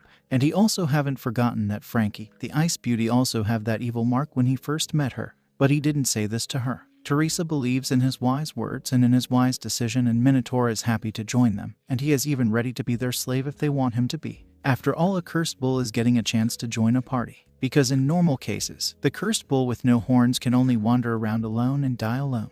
Next, back in the earth, the lone sharks are having their meeting, thinking what was the thing that attacked them. Some are sure that it was the skeleton ghost that little Brad summoned. The boss hits the table with his broken hand, saying that no one can stop him from collecting his money. Not even Ghost. Someone knocks at their door. One guy comes outside asking who is it, and it was a two big melons knocking the door. Bai Jai and Lai Ling has come there, and the one who opened the door is shocked to see that the woman is so tall. Everyone there is shocked to see such a tall woman there. She asks them if they are the one who led money to her little missy there. And little missy Lai Ling is ready to summon Sun Wolf if the situation gets out of control. She walks straight to the boss. Everyone gets scared. She sits there like a boss, asking why are they troubling her girl. The lone shark boss didn't expect the little girl to have the support of that tall girl. And seeing there with a human, the boss thinks that she can't summon that ghost again. Bai Jai tells them that lone sharking is illegal, but the boss is sure that they don't have any evidence to prove that, and she can't arrest them. They only threaten the lenders, and if they tries to call the police, they threaten more by saying they will kill their whole family. But they don't have evidence of that, so arresting is out of question. And they did the same to the little girl of hers too. But they didn't harm her in any way, just threaten her. However, he gets ready to deduct the part of interest if the big sister is ready to sleep with him. Bai Jai had already called deputy director, and the director was listening to all the conversation of theirs. The director gets ready to attack the lone shark place, and the boss didn't see that coming. The attacks begin, the police break into the place, and arrested the lone shark boss, and thanks to him, she was able to arrest him. In the other world, Lai Zuo welcomes Minotaur to his group. Father and daughter also thanks him for saving them, and since they are going in the same direction, they suggest that they should journey together. Lai Zuo is happy to do that. They gets ready to leave, but sister have something to ask. She asks him why the orcs are attacking their continent, instead of securing job like Bloodhoof. Lai Zuo gets ready to talk about it in the carriage, while asking his viewers to find the answer to her question. Next, Minotaur is driving the carriage, and inside the carriage, Saintess is asking him why the orc are not farming in peace and contentment in their own continent. Or is it because they believe in the evil god? Looking at the map, Lai Zuo gets ready to answer her. An historian is telling him to do as he assigns. He asks Frankie, since she is the Grand Duke's daughter and the orcs are attacking her territory, she thinks it's because of the lack of rainfall outside of the continent. That's why they are attacking the continent to secure food for themselves. Saintess didn't expect that a princess of the Western realm was traveling among them, and she is sorry for her father. Lai Zuo has finished checking the map, and he thinks that the wall of faith that is form a circle around the empire. It was built to protect humans from the evil gods, but now the wall is falling apart because of the sacrifice and corruption of the evil gods, and thus giving the chance to the foreign races to enter the empire. And the invasion by the foreign races are in places where there are rainfall line. The rainfall line is the dividing line between semi-humid and semi-arid areas, and the dividing line is between forest line and grassland line. And human beings have occupied land with abundant rainfall, and foreign races outside the country cannot farm and can only become nomadic people following the grassland. During winters, the food becomes scarce in their land, and they go to the south to invade when they are short of food. And human occupying those lands within the rainfall line leads to the invasion of the foreign races. This surprises the Saintess. Even the Ice Beauty and Elf Beauty is surprised to hear that. He also informs them that the tribes with shaman are fine because they can change weather. But tribes without shamans has only two choices. One, to throw themselves in the arms of the evil gods, and two is to invade the other country for foods. A few who are friendly term with humans become mercenaries or be used by humans to fight the orcs or the foreign invaders. Saintess throws herself onto Lai Zuo, asking him if he has any way to stop this invading. And two beauties seems to be jealous of her for throwing herself like that. Lai Zuo informs her that when the central countries are strong, they have their good days, and when they are weak, that good days turn into a bad one by the invasions of the orcs. However, as long as the central countries are strong enough, foreigners will not dare to cross the wall of faith. However, the invading started to happen 100 years ago because each countries and religions started to become weak, and the Veil and foreign races have an opportunity to take advantage of it. Lai Zuo informs them that there is a way that is liberate and can increase his productivity. This time Ice Beauty throws herself onto him, asking him how to stop the orc invasion, and maybe with that she can save her western lands. And now Elf Beauty is getting jealous because Frankie too threw herself just for an answer. Frankie tells him that the main reason she is going to the Landis is to remind her uncle that the orcs had breached the border, so that he can be alert, and if the orcs could be prevented from invading, 10 millions of people can be saved. However, Lai Zuo thinks it's impossible because human beings will never help other races to improve their productivity. Not only foreign, but also their own race. The mages can obviously change the climate by waving their hands, and the druids can also help plants grow. But they only cares about the forest and don't go out on the mountain. They even developed magic crystal technology especially used for wars and nobles. They can obviously serve agriculture and make farmer lives better. Mages can cast spell to rain, and druids can make fertilizers. And Lai Zuo also think that the elves have the tree of life that can nourish all things. If they combine their force together, all races can live peacefully, but they don't. Everyone gets shocked when he tells him if he was the tree of life, he would help the middle and lower class people and even foreign races solve the food crisis. He informs them that the higher-ups believes that the lowly farmers are not worth their money, and even annex the lands of the farmer. And this is why the power of each country is slowly declining. Why won't it decline? If the farmers doesn't have lands to farm and produce more food, the country will obviously suffer food scarcity. And Elizabeth is shocked because he just said that he is a world tree, even though he didn't say he is a world tree. He only said if he was a world tree, but she didn't hear that. All she heard was that he was a world tree. She pulls him into her melon and asks him to save the world tree. And Lai Zuo is shocked thinking what is going on with these ladies. He is experiencing heaven today. And Ice Beauty is like, geesh, aren't you the same? Letting him bounce in your boobs to get an answer. Lai Zuo tells them how can all the races help each other, and if they help each other like he said, they can experience 1,000 years of peace without wars. This surprises Teresa, because the countries on that continent wage wars every 10 years, so the peace for 1,000 years, it's a magnificent and beautiful ideal wish. But she wants to see that day comes. She falls on her knees and gets ready to serve him wholeheartedly. She too wants to see the arrival of the peace for 1,000 years. The system notifies him that Teresa has become his dependent. Elizabeth also thinks that he can achieve this peace because he is the world tree, and the boundary of the world tree can easily make an entire race ascend. Frankie is also surprised that the method to achieve the peace is actually like this, and the nun is ready to follow him to see that day. She too gets ready to follow such hero and see that day of peace. Next, in the Empire, in the palace of the Emperor, a guard has come to report an urgent report to His Majesty. After reading the report, His Majesty is shocked that the Western territory has been invaded by the orcs, and the Grand Duke and his territory has fallen. The Emperor sends his brother to deal with the orcs right away. Father and daughter discuss about this matter thoroughly. Then another guards comes with another report that a man in the robe has killed a dragon and has brought the head of the dragon for His Majesty. The man shows him the head of the dragon and asks His Majesty to give him reward befitting for his deeds. The Majesty is shocked it's actually the dragon's head. The princess is getting interest in that dragon slayer. His Majesty gets ready to give him any reward he desires. The man pointing his finger says, "I want you." This makes the princess blush thinking he wants her, but actually he wants His Majesty, which shocked them both. It seemed like the dragon slayer swings the other way, and he is deeply attracted to His Majesty because of his bushy beard, which is very sexy. That's what the Dragoblin Slayer thinks, and he knows that he can't stay with His Majesty for a long time, so he gets ready to compromise and only spend a night with him. His Majesty kicks him out of the palace. Next, Lai Zuo and his party arrives at the Landis city, and viewers are surprised to see such a realistic 3D model, and are also asking where to download it. The guard in the gate stop their carriage. Frankie comes out of the carriage asking if a mage also have to pay the entry tax, because there is a rule that no one can tax mages. She tells the guard that the carriage is hers. The guard apologizes to her for his rude behavior. They let them in without paying tax, and the guard is relieved that he almost died back there for asking a mage to pay the tax. Then they gets confused thinking what kind of mercenary group is that to actually have a mage. Little girl is surprised that big sister is a mage, and old man thanks her. Because of her they didn't need to pay for the city entry tax. Then she realizes something. She apologizes to her lord for saying the carriage was hers, but he doesn't mind it. And Lai Zuo gets shocked to see the other world street is so lively, and there is even a tavern there. the famous tavern that every another world has. Now that they safely arrived there, father and daughter bids their farewell. They have the goods to deliver. Frankie also gets ready to go to her uncle's place and inform him about what happened, and after that she will invite him to the house. Saintess also gets ready to go to the church to pray, and Elizabeth also gets ready to go to the Lieutenant Soldiers Association to do something.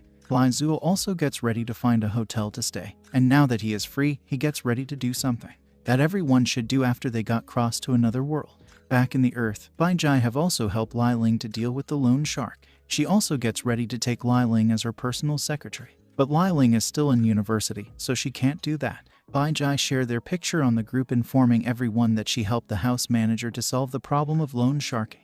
Some are finding Lai Ling cute. Lai Ling checks the group and is surprised to see the number of fans has increased. She asks how and when did that happen in the group, and it's all thanks to Feeding Group for posting the video in other platform, and the video has already reached 200,000 clicks. Lai Ling is also surprised that the video actually has 200,000 views. She thanks Feeding Group for doing that, though she gets ready to see what her brother is doing, and he is enjoying his other world life. This is what you should do when you cross to another world.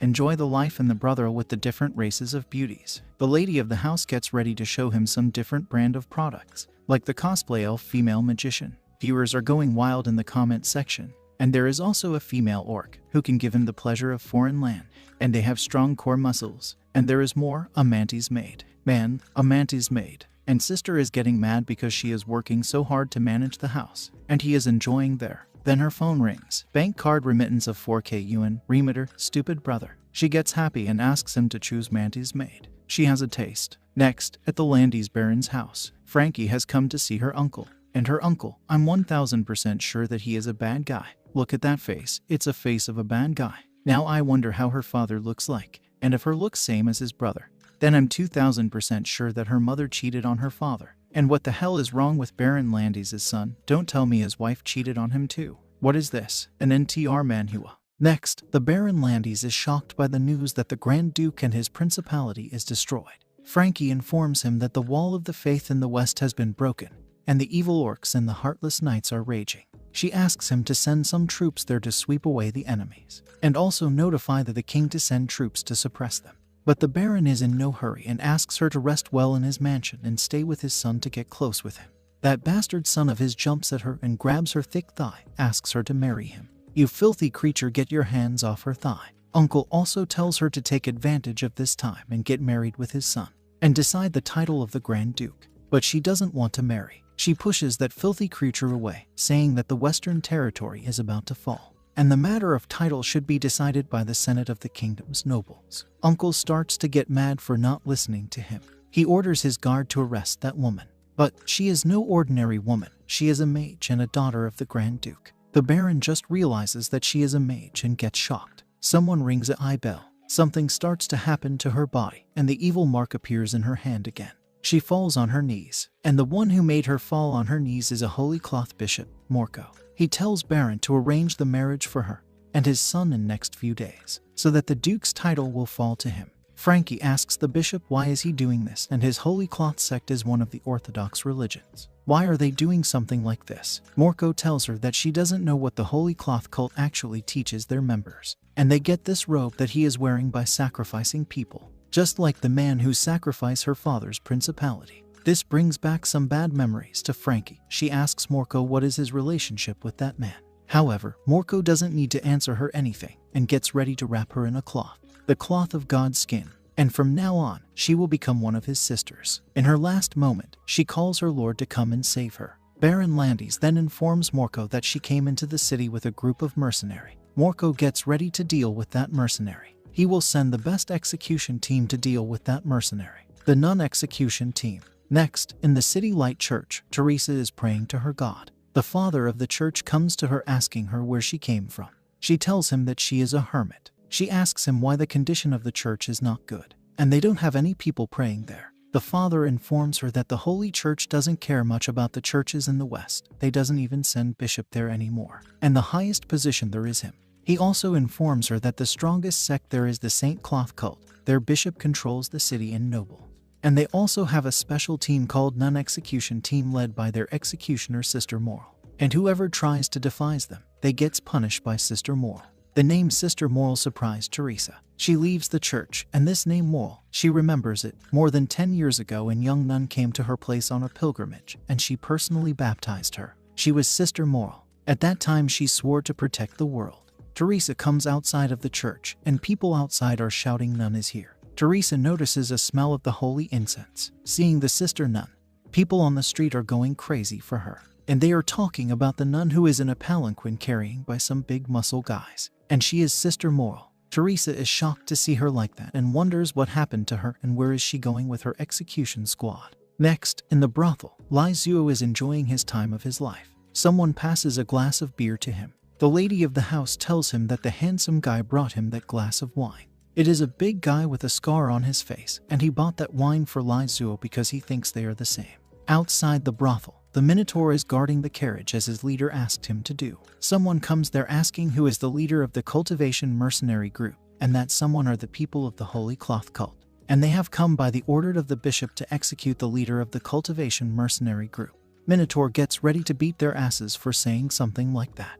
And if they want his leader's head, they will have to step over his dead body first. He activates his berserk mode that he learned from his father when he was still a kid at that time. Father told him that when he can go berserk independently without relying on a shaman, he can then become a true warrior of their tribe. And by the looks of his father, I think his father is a leader of the tribe. Now that Bloody Hoof has activated his berserk mode, he is on full rampage, like Chopper when he turned into the giant Chopper. Inside the brothel, Lai Zuo notices something. Minotaur comes inside the brothel flying. What happened to his berserk mode? Half an hour ago, inside the brothel, the two brothers are enjoying themselves, and they got close because they have the same taste. And this new brother of Lai Zuo also told him an interesting story of his which made them become even closer. And his story goes like this. He once sneaked into a Tauren's house for a mission. It was a very difficult mission, and kissed the ass of his luck. The lady of the Tauren's house came back before the time she was supposed to come, and he got caught by her. He got no choice but to kill her. This shocked Lai Zuo that he killed that lady Tauren. Yes, he killed her in her bed. That night was the best night of his life. And Lai Zuo is mad. He thought that his brother actually killed her. But in fact, he only stabbed her with his little brother Excalibur. But then something unexpected happened. Her husband found him doing that to his wife. At this point, his brother got no choice but to kill the husband. Lai Zuo is shocked that his brother killed the husband in front of his wife. And yeah, he killed them both in the bed. They have threesome. Lai Zuo is mad because he actually thought that his brother killed her husband. Wait, his brother got it from behind. Man, he survived that Minotaur rod that penetrated him from behind. And brother thinks that they are same because Lai Zuo has a Tauren in his team. Lai Zuo tells him that the Tauren outside is just his comrade. They don't kill each other in bed like he did with that Tauren husband and wife. And this was the time when Bloody Hoof comes inside the brothel, not from the door but from the wall. And the nun also comes inside saying that by the order of the bishop, Lai Zuo is to execute on the spot. Lai Zuo is shocked like what the heck just happened.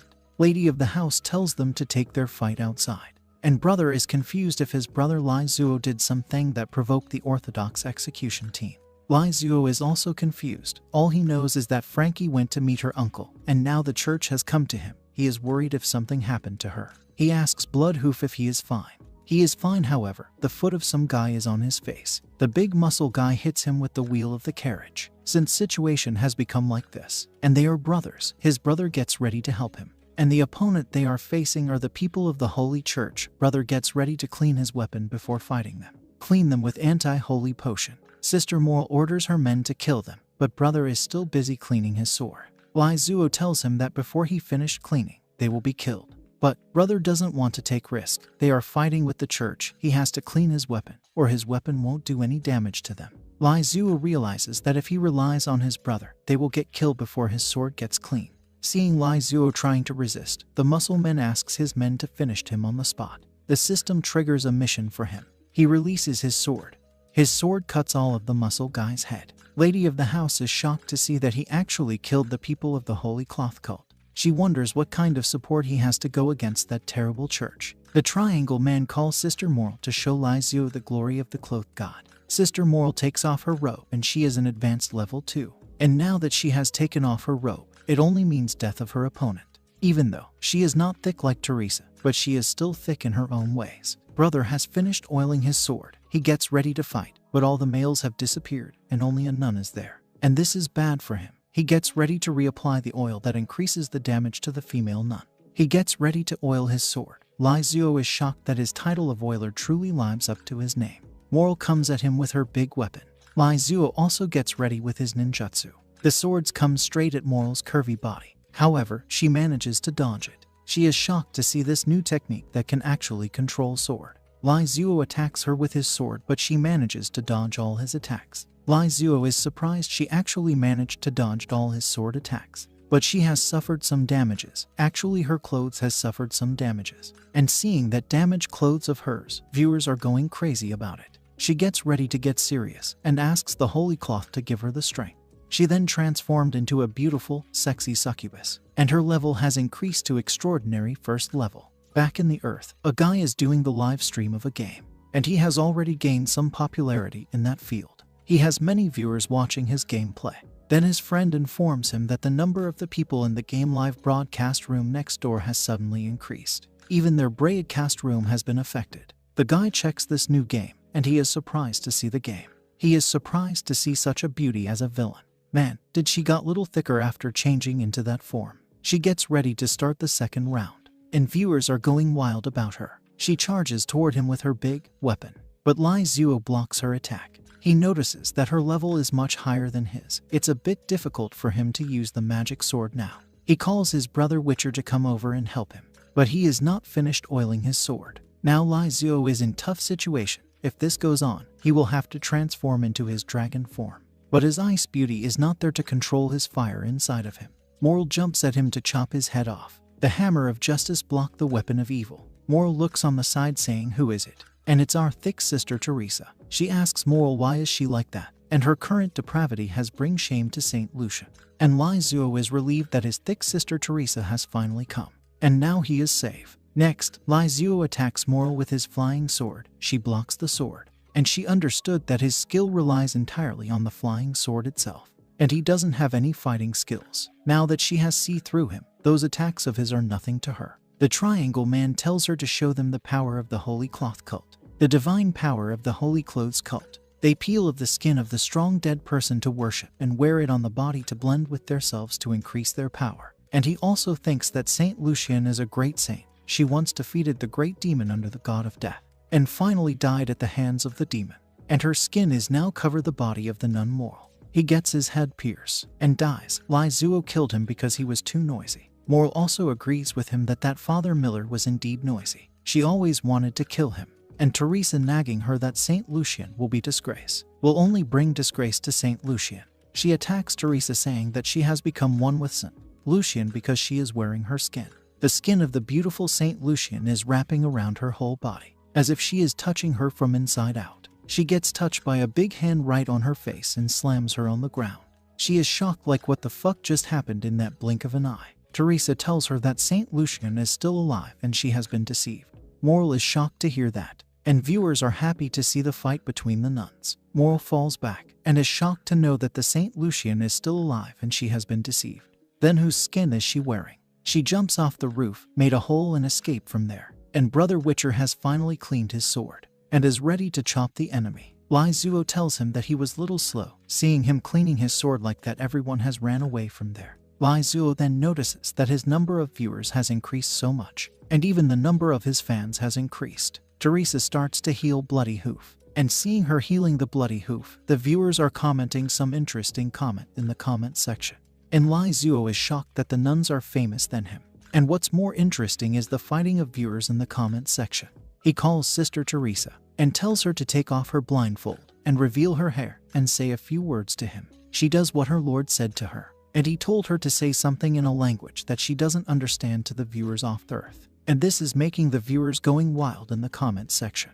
Lai Zuo is also surprised to see after taking off her blindfold and her hair, she looks really beautiful. Next, Lai Ling is shocked to see the numbers of the viewers have increased to 120,000, and the number of fans has increased to 4212. After Teresa said some words like her Lord told her to say, Lai Zuo is shocked because now Teresa can be an anchor in the future. She asks him if she did something wrong. Back in the earth, the two gamers are mad because all their viewers have gone to that live broadcast game by Doll Lizzie. The other one gets ready to get back his viewers from them at all cost. Next, the gamer guy gets ready to increase his viewers by giving away 100 yuan to everyone every time he dies. He starts his stream and dies in his first try. He gets ready to draw the lottery to give away 100 yuan to his viewers. And because of that, his viewers has increased to 120,310. And seeing that many people, he thinks that some guy only surpass him just by chance. Oni-chan is a big idiot, sent Lai Zuo some message telling him to do something to bring back their viewers, and asks him to bring the nun to do some activities. Lai Zuo calls Teresa and tells her to help him with his followers. They want something from her, to be exact, a prayer from her. She gets ready to do that for him,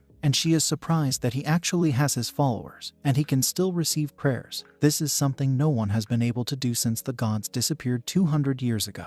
She is now 100% sure that Sage Level is a demigod, or even a god, and she has choose the right path to follow him. The gamer guy's friend informs him that the opposite's viewers are increasing again, and the gamer guy's name is Beikai. Teresa is introducing herself to the viewers, and viewers are going crazy in the comment section. Man, heads up to the artist for this awesome drawing. Lai Zuo offers her a tea. Some viewers are calling the viewers of Lai Zuo to come to Beikai, and Beikai is happy that his viewers are still nice and kind to him for calling other viewers to his side. Then Teresa's tea falls on her big melons. Lai Zuo viewers increases, his captains increases too. This shocked Beikai, even his real hair turns into wick and flies off. And on the other hand, Lai Zuo's viewers are keep on increasing because Teresa is soaking wet because of that tea. She starts to show her thick body by squeezing tea water from her clothes.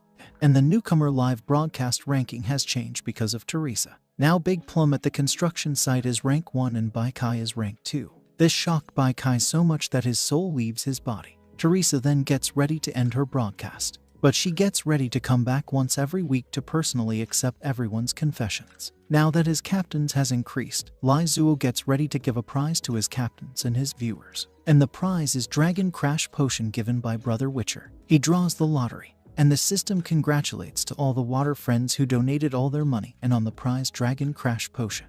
And back in the earth, a guy whose ID is King Nang Zhang has also won the prize. Lai Zuo informs everyone that the prize will be delivered to them in 2 days, and the nun will open the confession room during the next week broadcast. Teresa thanks him for thanking her so much today. Lai Zuo also thanks her for helping him, and they gets ready to go and look for Frankie tomorrow. Next, Sister is the Queen has sent Rocket to Lai Zuo, and she rewarded him that rocket because she was disgusted by the other anchor, and he helped her drove him away. She asks her security to investigate about this anchor called Beikai. Next, in a certain apartment, King Nang Zhang Shu is getting his ass kicked out from his room by his wife because he couldn't perform well in the bed. She tells him to sleep outside. He begs her to let him rest for at least few days because he is too tired from his work. And his little brother is having difficult to wake up because of that. And his neighbors are laughing at him saying Lao Wang next door can't even satisfy his women. Poor Wang is also sad. Then he notices his delivery outside. And it's from Anchor Doll Lizzie. And Doll Lizzie is Lai Zuo, so don't get confused here. Wang takes out the Dragon Crash Potion and is hesitating whether he should drink it or not. Then he comes back to his wife. Wife tells him to sleep outside. Then she notices something has chance in her husband, and that thing seemed to be very big. The shadow of the darkness covers her, and that night, it was the night that neighbors will never forget. Mrs. Wang was screaming for 5 straight hours, and Mr. Wang not showing any sign of stopping there. The big guy realizes that even a little guy like Mr. Wang can be dragon sometime, and he shouldn't mess with him. Now he has to be careful, who knows his wife might do NTR with Mr. Wang. Next, Lai Zuo gets ready to see how much did he earn today, and he has gained a lot today, Captain 40+, and has also got some rocket, and has earned $3,584. He gets ready to do some lottery drawing. He gets a cultivation technique, demon bodybuilding technique, but he can't practice this technique. He is surprised why the system gave him this technique. Then he remembers his team member Blood Hoof. He gets ready to give this technique to Bull Demon Bloody Hood. Next, Bloody Hoof is weeping because he lost again. Lai Zuo comes to him to kill him. Bloody Hoof apologizes to him because he disappointed him. And Bloody Hoof thinks that he doesn't deserve to live in such a nice place. He gets ready to live in the stable. Lai Zuo tells him that it's not his fault. He lost because his opponent was strong. Lai Zuo asks him if he likes to get stronger. He immediately answers that he likes to. Lai Zuo gets ready to give him the technique. He also wants to see if the technique will work on Hoof or not. After half an hour of cultivating, Bloody Hoof is still not feeling anything. Hoof tells him that the Tauren can't learn the human techniques, and Lai Zhu is finding what is it that's not working. He finds something that the book says the one can use anger to gain enlightenment. Lai Zhu tells him to think of the experience of being defeated just now, and think about the reason why he was kicked out of his tribe. Hoof remembers his past, how he was framed by his tribe's members and how they cut off his horn and kick him out of the tribe. Because of them, there was no place for him in this world. Remembering all this bitter past, he gets enlightened, and even breaks through the new level from intermediate level 2 to intermediate level 3. His body even upgraded to a new level. Some hard rock starts to appear on his body. Hoof is surprised he has actually become stronger, and Lai Zhu is surprised that his experiment actually worked. Now Hoof is feeling like he can even fight against the heroic class for a short period of time. And he also heard that the first generation Tauren warrior Huger Bloodhoof was able to activate the thunder element. He wonders if he can also do that too. He falls to his force and thanks Lai Zhu for giving him such an opportunity. And he swears that his body will be Lai Zhu's shield. Next day, they gets ready to go to the Baron's house to find Frankie. And Lai Zhu is finding it strange because both the elf and Frankie are missing. Teresa tells him that the elf has long lifespan and are relatively slow in doing things, so he doesn't need to worry about her. They notices a group of people in front of them, and a man is telling them that today is a big day for Baron in the Holy Cloth Cult, because Baron's son is getting married and the Holy Cloth Cult is giving the god's skin to everyone. And the Baron's son is about to marry the Duke's daughter today. This shocked the party members. Teresa is confused if Frankie only used her lord to bring her to this city so that she can get married to a Baron. But Lai Zhu is sure that Frankie wouldn't do something like that to him. She is not that kind of a person.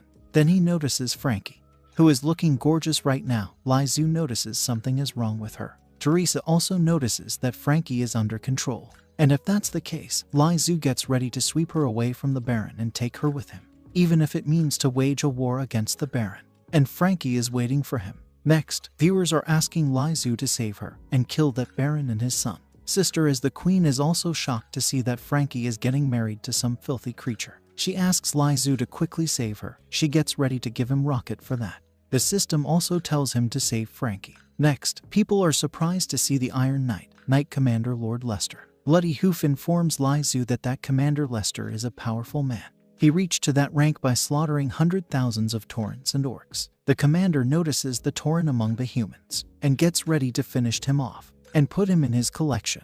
And seeing Lai Zhu along him, he thinks Lai Zhu is a spy. The Baron stops him from causing trouble because today is a big day for his son. Since today is a big day for the Baron, he let go of Lai Zhu and the Tauren. Someone asks someone if that guy standing there is really the embodiment of the world tree. And that someone is asking Elizabeth, and this someone seems to be more beautiful than Elizabeth, and even thicker than her. Next, the wedding is held in the Holy Cloth Cathedral. The Baron comes with the bride, and Morco is the priest in their wedding. The wedding begins, everyone is happy. The nuns walks in singing some songs. The priest asks Frankie if she likes to take Baron Laddies as her husband, and she is crying asking for someone to help her. She begs her lord to come there and save her. Then her hero comes down from the roof, saying I disagree. The Baron orders his man to catch that guy who just broke in from the roof. He gets a kick right in his face. Lai Zhu grabs his woman, save the princess from the filthy nobles. That's his woman and no one can touch her without his permission.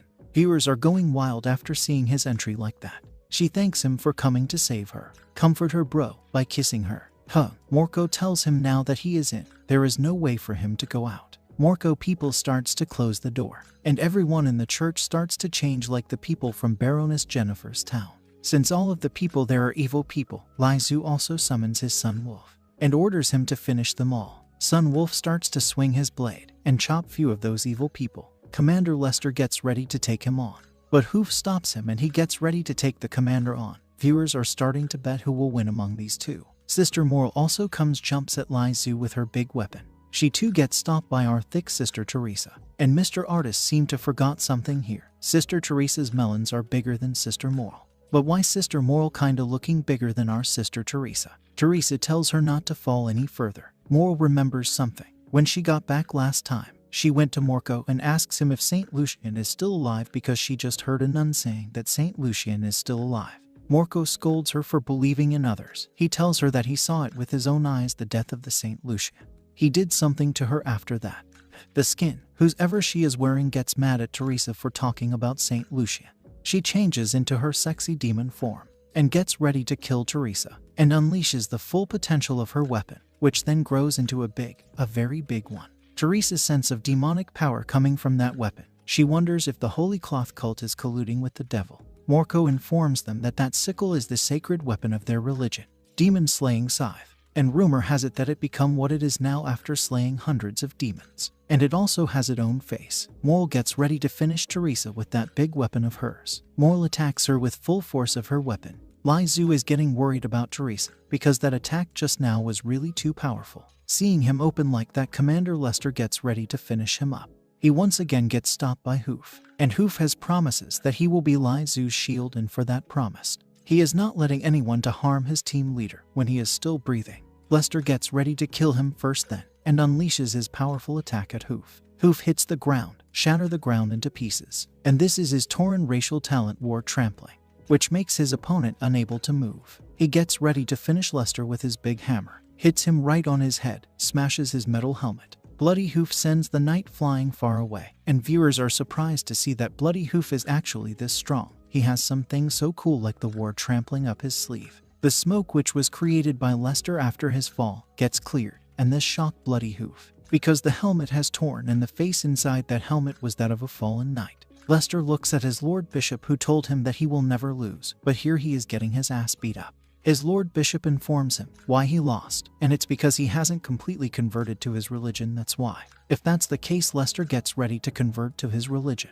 Lord Bishop gets ready to turn him and bless him with his holy cloth. The cloth covers Lester, starts to make his stronger, and it's scaring the shit out of Bloody Hoof. Lester completely changed into the holy cloth religion, and has now become a corruption, with tentacles all over his body. Now, ladies, be careful of him. His level has also increased to advanced level 3. Lai Zhuo is also shocked to see him like that. Even the Baron Landis, who still have Lai Zhuo's shoe mark on his face, is shocked to see his Knight Commander like that. Seeing his Knight Commander turning into a corruption almost pop his eyes. And the Lord Bishop is surprised that Baron Landis still doesn't have intelligence to notice that his Knight Commander has turned into a corruption. And Landis is shocked that this is the doing of most trusted Lord Bishop. And since the Baron Landis helped the Bishop to deliver the skins to the civilians of the city, he rewards the father and son with his holy cloth. The cloth covers the father and son like a cocoon, and Lai Zhuo is shocked to see what is happening with those father and son. They turned into a corruption, or fallen, and now has become the high-ranking fallen member of the Holy Cloth Nobles. The bishop orders them to capture Lai Zhuo's group to sacrifice to their god. Frankie stops them both with her ice magic and even binds them with it. And now she has stopped them. She asks her Lord Lai Zhuo to finish the big boss, the bishop, who is trying to sacrifice all the people of the city just like they did with her father's principality. However, the Lord Bishop laughs at them because they don't have the power to stop his sacrifice plan. Then he gets hit by an arrow. Okay, our elf waifu have come. And she is not alone. She has come with another hot elf babe. They have nice back. They must be doing different types of squads to get that nice back. And the other elf with Alina, her name is Elodie Morrowind, and she is the leader of the Sword of Morrowing, and she is at extraordinary level 2. And she has been ordered to arrest the bishop. Bishop seems to know her family, and is shocked to see a Morrowind there. And Elodie came to that city after she received a tip from someone, who revealed that the bishop wants to sacrifice the people of the city. That's why she and her party have come there to stop him.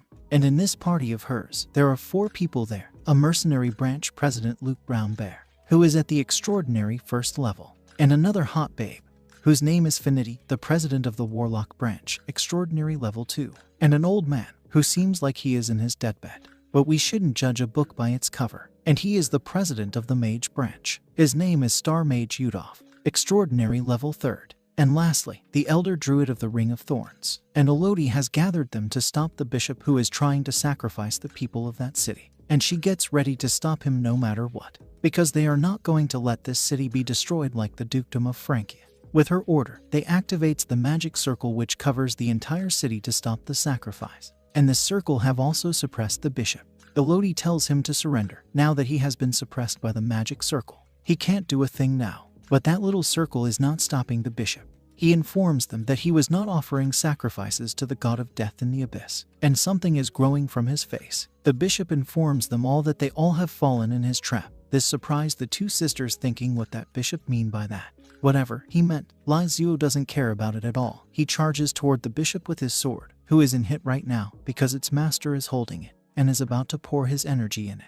But before Lai Zuo could pour his energy in it and strike down that bishop, Sister Moral stopped them. And now she has caught him. She gets ready to finish him up, and Lai Zuo is also thinking that he is done now, because her level is way higher than his. But that's not going to stop him. He gets ready to finger her. What the fuck, bro? What are you going to do with that 2 fingers of yours? Are you trying to finish her? Climax her? However, he used those fingers of his to call his sword, which then pierces through the bishop's chest. This shocked Moral, and she let go of Lai Zuo. But that sword was not enough to kill the bishop, because he is a person who has been blessed by the holy cloth god, or the god of death. He knew something like this would happen. That's why he spread the news that he will sacrifice the people to the god of death. And with this news, the masters like them like Elodie and her party will scattered everywhere to form a magic circle, and will be unable to gather together to stop him.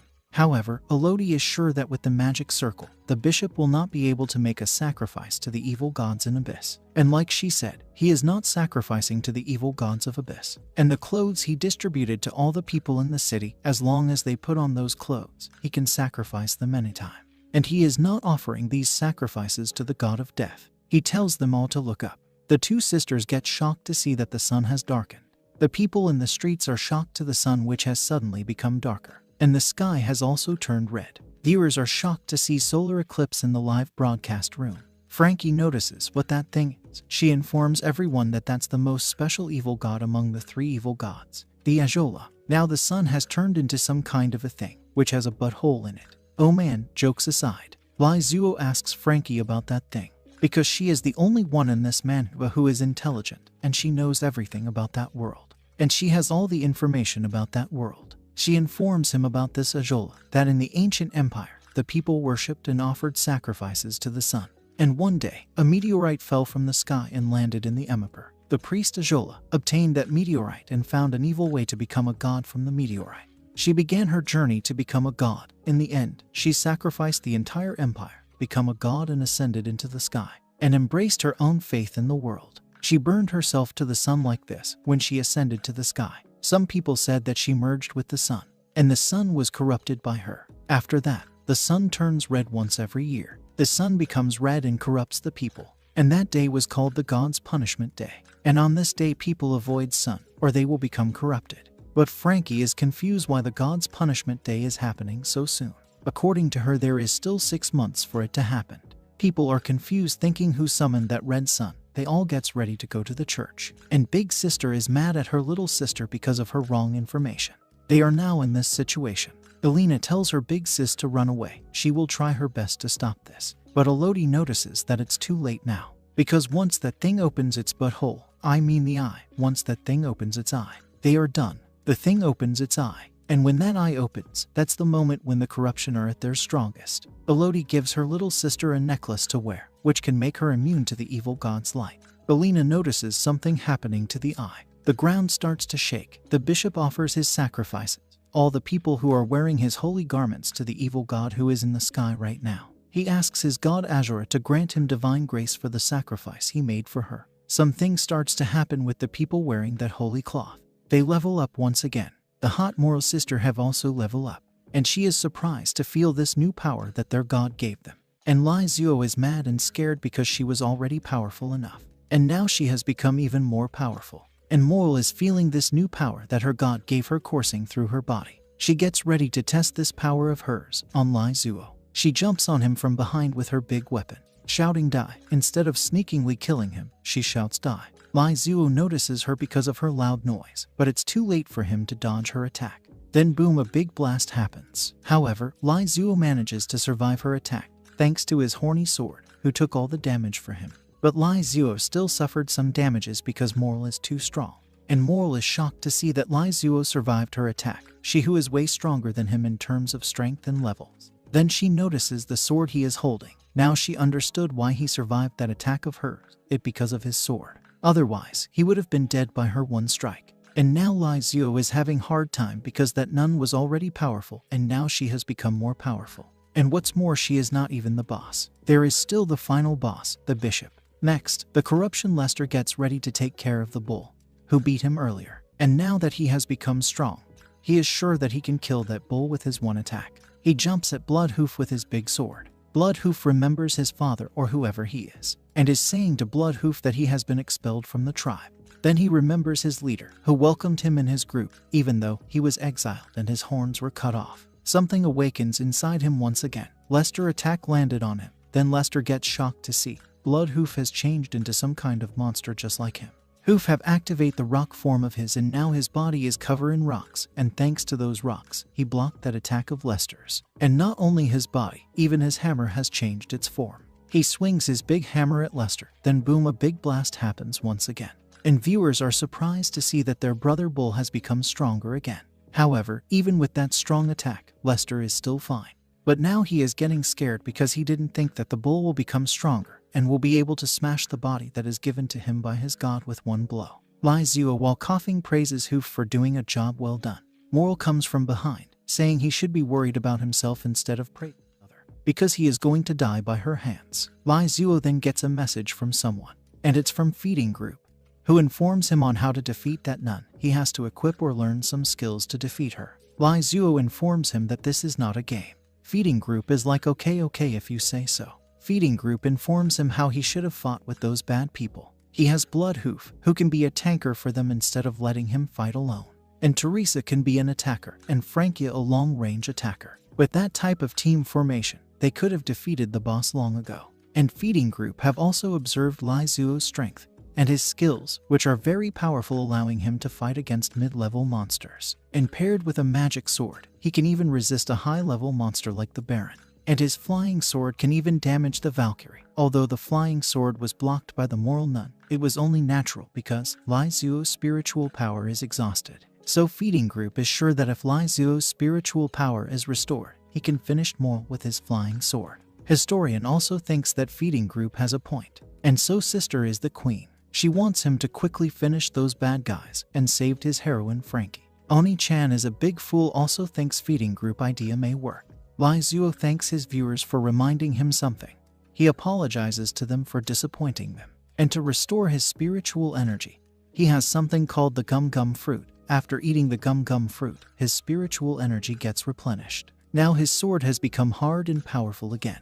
His sword pierces through Moral's chest, and why the fuck is that thing blocking such an amazing view? Next, Lai Zuo notices that Frankie is having difficult to block those father and son. And that thing once again is blocking an amazing view of Frankie's back. Lai Zuo asks Bloodhoof to help Frankie. Bloodhoof stops the fat father of the skinny son. Lai Zuo gets ready to restore his HP and MP by eating some Gum Gum Fruit. Moral gets ready to stop him from doing that and throws her big weapon at him. It comes straight at Lai Zuo, and Lai Zuo is having difficult to dodge it, and bang, our thick wife Teresa comes in and blocks that weapon with her single hand. She can crush a head with those thighs of hers for sure. Viewers are happy to see Teresa, and Moral is shocked to see her. Moral calls her Saint Lucian for some reason. Maybe because she looks like Saint Lucian because of her silver hair and eyes. But even if she is Saint Lucian, Moral gets ready to beat her because she thinks she has become more powerful than Saint Lucian. And some veins starts to pop out from her face. Teresa informs everyone to be careful of the sun because it's corrupting everyone. The people in the church has started to change into corruption. Even Elodie has turned into one. Moral attacks Teresa with her big weapon. Teresa opens her eyes, saying, Moral, you have disappointed me. The light from her eyes burns away the evil from the land. Teresa gets ready to heal everyone with her light. Even a halo appears behind her. Her bright light heals the people who turned into corruption. Her light even heals Lai Zuo's injuries. Not only inside the church, her bright light even shines so bright outside the church, healing everyone there. The bishop is shocked to see that she is the silver-eyed virgin. He orders his minions to kill her for him, and she has no attack power, so it will be easy for them. Bro doesn't know that she has a big hammer, which can even smash Thanos' head in one fell swoop. Bloodhoof gets ready to stop them with his ward tramples. He manages to hold Lester, but the son and father can fly, so his ward tramples didn't work against them. Skeleton gets ready to stop them, but he is also not sure if he can because the father and son are stronger now. Lai Zuo calls his brother Witcher, shouting, how long does it take you to apply your oil? Witcher jumps from the window and cuts the son down with his oil sword. Don't tell me this man was oiling his sword all this time. A big mouth monster tries to jump at him, or is it the big fat father of that skinny son?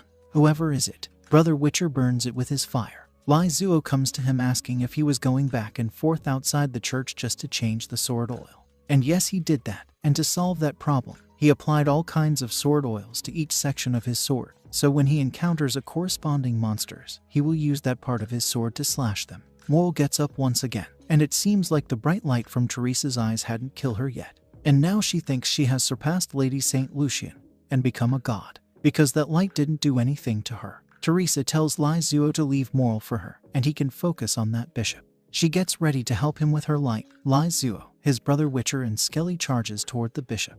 But Bishop doesn't think that Lai Zuo have a chance against him.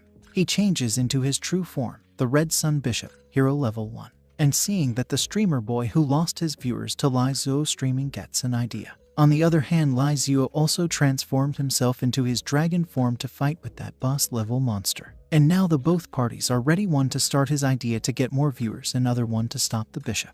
And next, the Cabbage Streamer. This guy, his name is Cabbage Streamer. He informs his viewers to play a PK game with Lai Zuo, and he is sure that this time Lai Zuo will be killed because his opponent is super strong. He commences the PK challenge, and viewers are excited to see their PK challenge. And let me tell you that this is not the PK challenge that you guys are thinking. This PK challenge is where the anchor whose performance can make the viewers send gifts to fill up the progress bar. And whosever bar fills up first will win the game. Cabbage gets shocked to see that Lai Zuo's bar is already half, and people are saying that Lai Zuo is looking very handsome in his new looks. Lai Zuo and the bishop gets ready to start their battle. And Red Bishop is surprised that Lai Zuo didn't run away from him.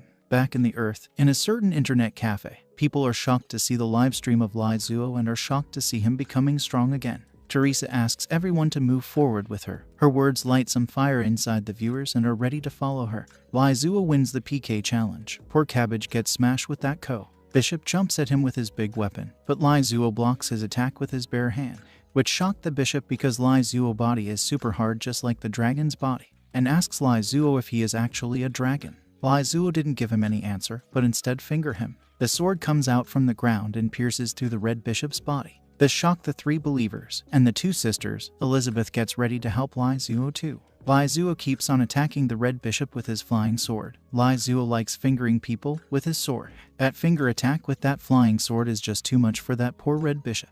Bishop gets ready to show him the real power and takes out the Book of Blasphemy. And Red Bishop never in his life ever thought that he will use that book on a puny human. Some kind of tentacles or a white energy comes out from the book and binds Lai Zuo tightly. And Lai Zuo is surprised because he is unable to break free himself from that thing. Red Bishop informs him why the book is called the Book of Blasphemy. It's because the skin. It was not an energy or tentacles but the skin of the fallen god. This shocked Teresa. She never thought that there was actually the skin of fallen god in the hands of that evil bishop. Red Bishop informs them that he has corrupted that skin and now he can control it however he wants. He wraps Lai Zuo with that cloth. He is sure that Lai Zuo will become a sacrifice for that cloth. Then he notices something. Fires are coming out from inside the wrapped cloth. Lai Zuo then comes out covered in flames. And it's no ordinary flames, it's the flames of the dragon. Red Bishop is shocked, thinking how is that possible because that was the skin of the god. Lai Zuo then attacks the book with his flying sword. The book falls where Teresa and Moral are fighting, and Moral is charging forward at Teresa. Teresa grabs her by her mask and opens her eyes again, asks Moral to look straight in her eyes, and is hoping that Moral can resist the purification of the holy fire. And people are praising for her hard work and are even giving her points. And now the flying sword is suppressing the Book of Blasphemy. Red Bishop gets happy because Lai Zuo doesn't have his flying sword, and he can easily kill him now. But he is wrong. Lai Zuo has another sword, his horny sword, and the sword is enjoying the power that is being poured inside it by its master. Bishop gets shocked to see the new type of flame again. The two power that has been merged, the power of master and his sword, creates a little sun, which then turns into a big raging flames. This makes the bishop falls onto his knees. He realized that he can't win now. Lai Zuo then attacks him with his sword slash, which I think blasted his head off. The power of his attack was so powerful that it even blasted the walls of the church and went outside. Hopefully the attack didn't hit any civilians. And that blasted half of that bishop's body. This shocked the fatty uncle. His lord just died in front of his eyes, and Skelly is ready with his blade to chop him off. Skelly chops uncle's head with his blade. And Witcher have also finished the sun, for real this time. And Frankie, our waifu, is also dealing with the commander with her magic. She freezes him with her ice, and Hoof finishes him off with his hammer attack. Then he smashes the head of that commander with his foot. Girls in the livestream are surprised to see the outcome of the fight and are calling Lai Zhu handsome. And some has even fallen for him. And this is making his real sister mad. She is mad at those shameless girls who are trying to make a move on his brother. Bai Jai sends him some rocket as a gift. for rescuing the heroine, and Cabbage is shocked to see all those gifts and rockets and people going abroad on Lai Zuo's ship. In the church, Hoof is surprised that he actually managed to kill a strong enemy, who is stronger than him. Brother Witcher praises him for his hard work. Frankie comes to Lai Zuo asking if he is alright. She trips and falls onto him, and now that she has come to him, he gets ready to cool his dragon fire inside him, because he just used his dragon form and he needs to kiss her to calm his dragon, because she has that ice attribute in her. Viewers are looking forward to that kiss, and after sometimes, they have already kissed but they didn't show us that because that was their private moment. Don't be sad guys. Elizabeth and her sister comes to them. Frankie thanks Elizabeth for helping them earlier. Elizabeth brought her sister and some other powerful people to help but they were useless. Elodie then introduces herself to Frankie and Lai Zuo formally this time, that she is Elodie Morrowind, extraordinary level 3, and the leader of the Sword of Morrowind. She leans down a little and thanks Lai Zuo for helping her to deal with that evil bishop. And seeing those melons, people are thinking and asking if Lai Zuo is going to take her in his group. Elodie then apologizes to him if her little sister caused some trouble to him. But he is fine, she never caused him any trouble. And Elodie is surprised because she never thought that Lai Zuo will be this strong, that he can kill a heroic level evil beings all by himself. And what's more, her sister informed her that he is the son of the world tree, so she gets ready to treat him nicely and cautiously. The bad uncle is still not dead yet. He asks his niece to help him. What a shameless uncle. But just looking at him is making Frankie sick. He did such a depraved things for just the sake of titles. Uncle scolds her for daring to speak to him like that, and informs her that without his support, she can't get her father's title, and she will have no relatives, and she will be a rootless tree. Lai Zuo steps on his head, grabs Frankie by her waist, and informs the uncle that he will take care of Frankie from now on. Those words of his touches her heart, and people are happy by his decision that he is finally going to make Frankie his wife. And those words not only touch her heart but something else too. She is feeling like her ice blood energy is throbbing inside her. And thanks to that kiss earlier, she breaks through to a new level. This shocked Elodie that whatever her little sister said to her before is true. With just a kiss, the son of the world tree helped Frankie to reach to a new level. Uncle keeps yapping. Lai Zuo gives him a kick, sends him outside of the church. His head comes out rolling in front of a dog. And it's a dog. We all know what a dog will do with a free meat. Whoa, wait.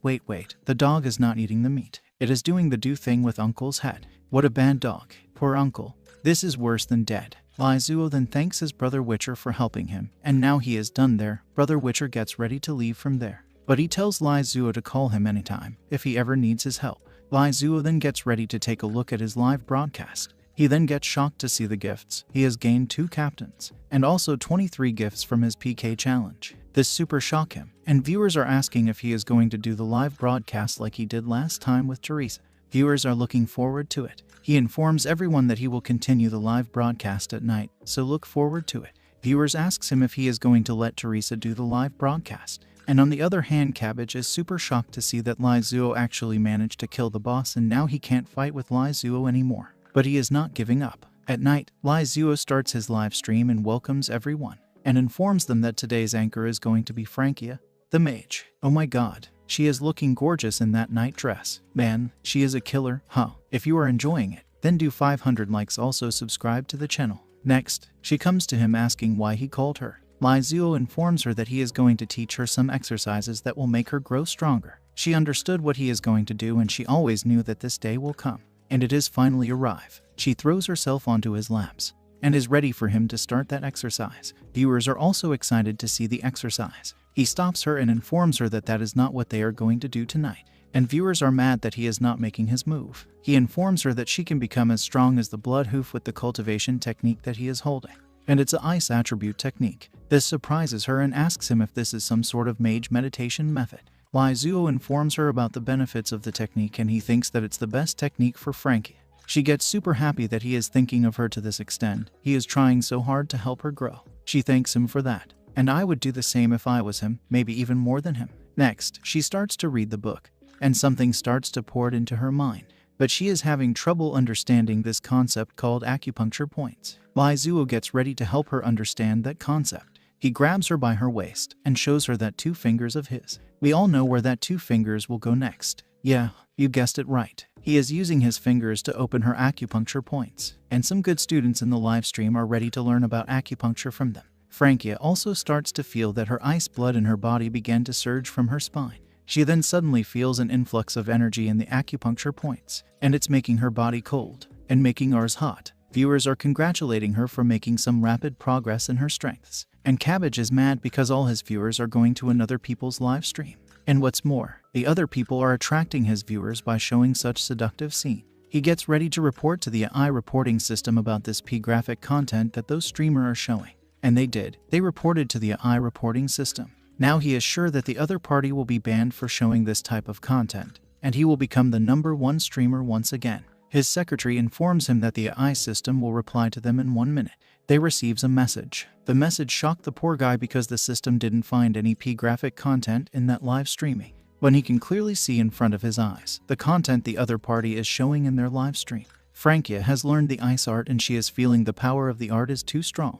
For their hard work, people are sending them gifts. This shocked Cabbage. He even breaks his phone and falls unconscious. Then something appears from Frankia's hair, some ice. That's a nice view. The ice forms some kind of armor around her body, and she is feeling so powerful in that state. And viewers are feasting their eyes, seeing her in that dress. And even Lai Zuo is surprised to see that armor. He never thought that something like that will happen to her. He thought that she will only become stronger, but never thought that she will get this stronger from just that ice technique. And Frankia is also surprised to see this new power, new skill, and now she can use her ice skill without even chanting. She gets ready to check her skill and shoots at the wall of the room, which pierces the wall and disturbs Brother Witcher, who is killing the maid mantis in the bed.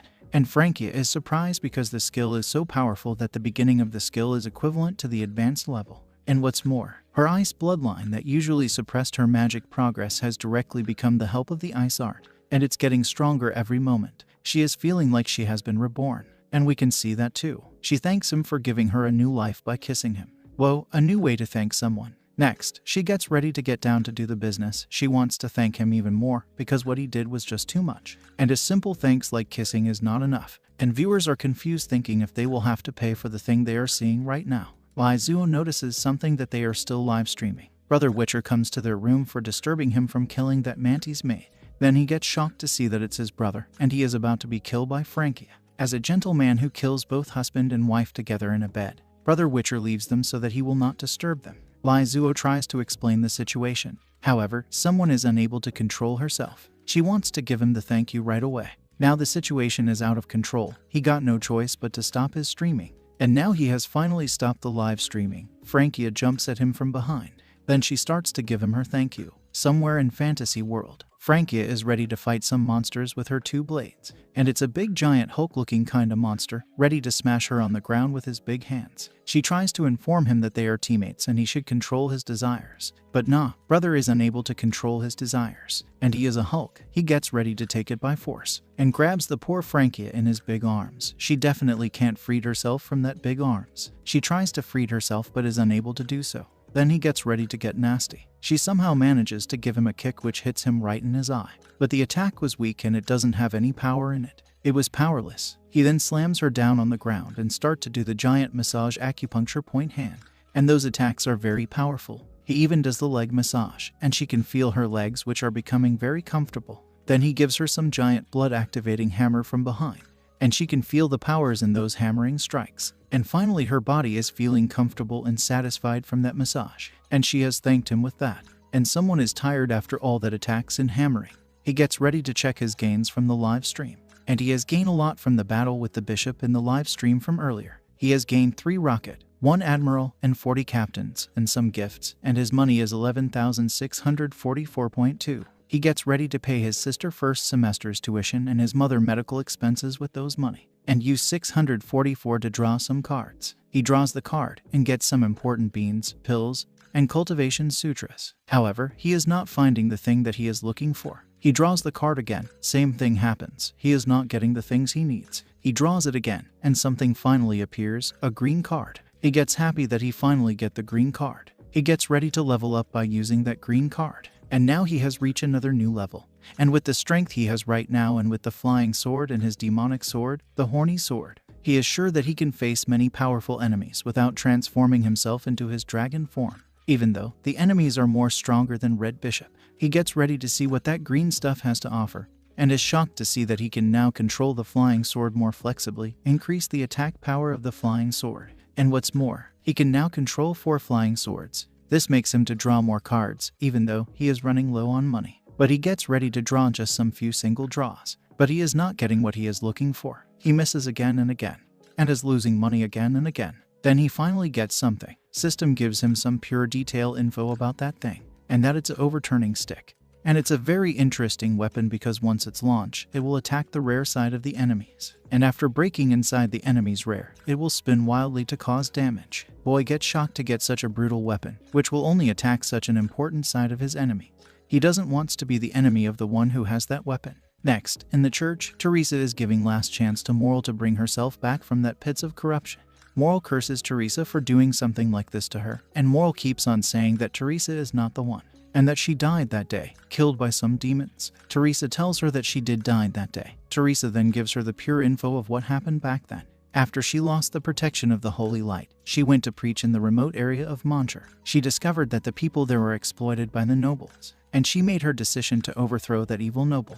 And that's when she met Moral. And that night, she decided to send Moral and other people to kill those corrupted nobles. Moral gets shocked to hear that. She is surprised that Teresa is actually the holy saint that she has been looking for, the Saint Lucian. Teresa informs her that she was attacked and seriously injured, and since she lost the protection of the holy light, she was unable to withstand the sneak attack and was seriously injured. And the person who attacked her was not a demon. She saw his face when she was falling down that cliff. And that guy was the former cardinal of the Illuminati cult. And later, he used his power to destroy Frankia's father's dukedom. This shocked Moral even more, because that man who attacked Teresa was one of her own people. However, she survived thanks to an old lady who saved her. And after she recovered, she started to help the injured people and refugees, and her holy light ability revived again. She then understood that her god was not the god of light but the general people. Hearing to Teresa, the corruption starts to dissipate from her body. Moral breaks down and starts to cry because she thought that her sister died that night. Teresa comforts her with her warm words. Moral looks at her and blushes a little, saying that she is still as gentle as before. She places her head on the big melons and is happy that her sister come back to her to lead her again.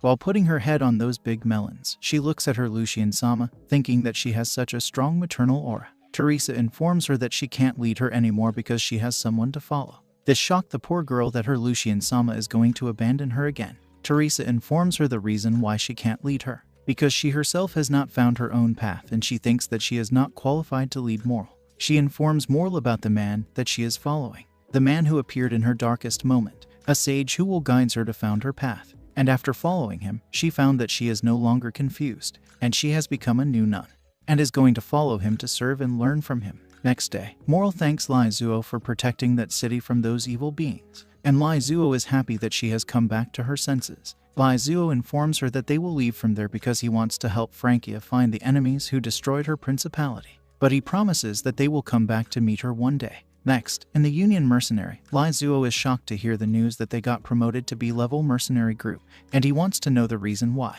The receptionist tells him to stop shouting. She can explain that. Then Elodie and Brother Witcher comes there. Don't tell me Brother Witcher is killing her. She informs them that their mercenary group rank up because of their contribution on the last battle to protect the city from the evil corruption. Elodie also invites him on behalf of the city to stay there and station there to guard the city, and also gets ready to make him the lord of the city, and even give him her sister to protect him, which makes her sister little blush. However, he is not staying there. He gets ready to leave for his another adventure with his teammates.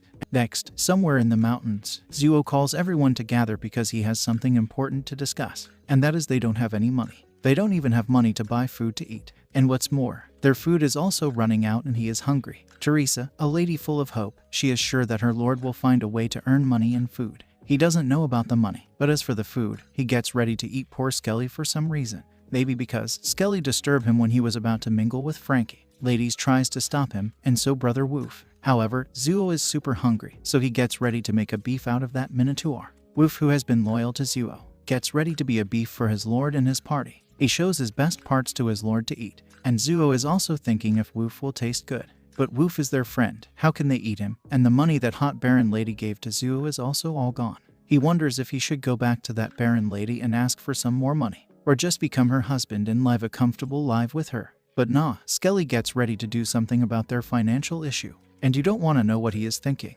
Teresa gets ready to go to the Emperor and ask him to fund their party, but he doesn't think that the Emperor will just give money to anyone. Frankie also suggests to go to the king and ask for some money, but the king's home is way too far from there, and he is hungry right now. so the best course of action is to eat that meat that is right in front of him. Elizabeth stops them, and she has brought some edible things from the forest. Zuo is surprised to see that she actually found something in that forest to eat. She proudly informs them that she is an elf that lives in forest, and she is an elf who lives in the forest. Forest is their home. He informs his other ladies to be productive like his elf waifu. The edible things that she brought are mushroom, and they don't look like they are edible. I mean, from what I heard, if a mushroom is colorful like these, avoid them. Zuo is also surprised to see those mushrooms, and he is also surprised because she only brought mushrooms and not meat. She informs him that she is an elf, and her spirits are vegetarian, and they can live by just eating grass. No hard feelings. They starts to cook the mushroom, and Zuo is having a doubt if those mushrooms can be eaten,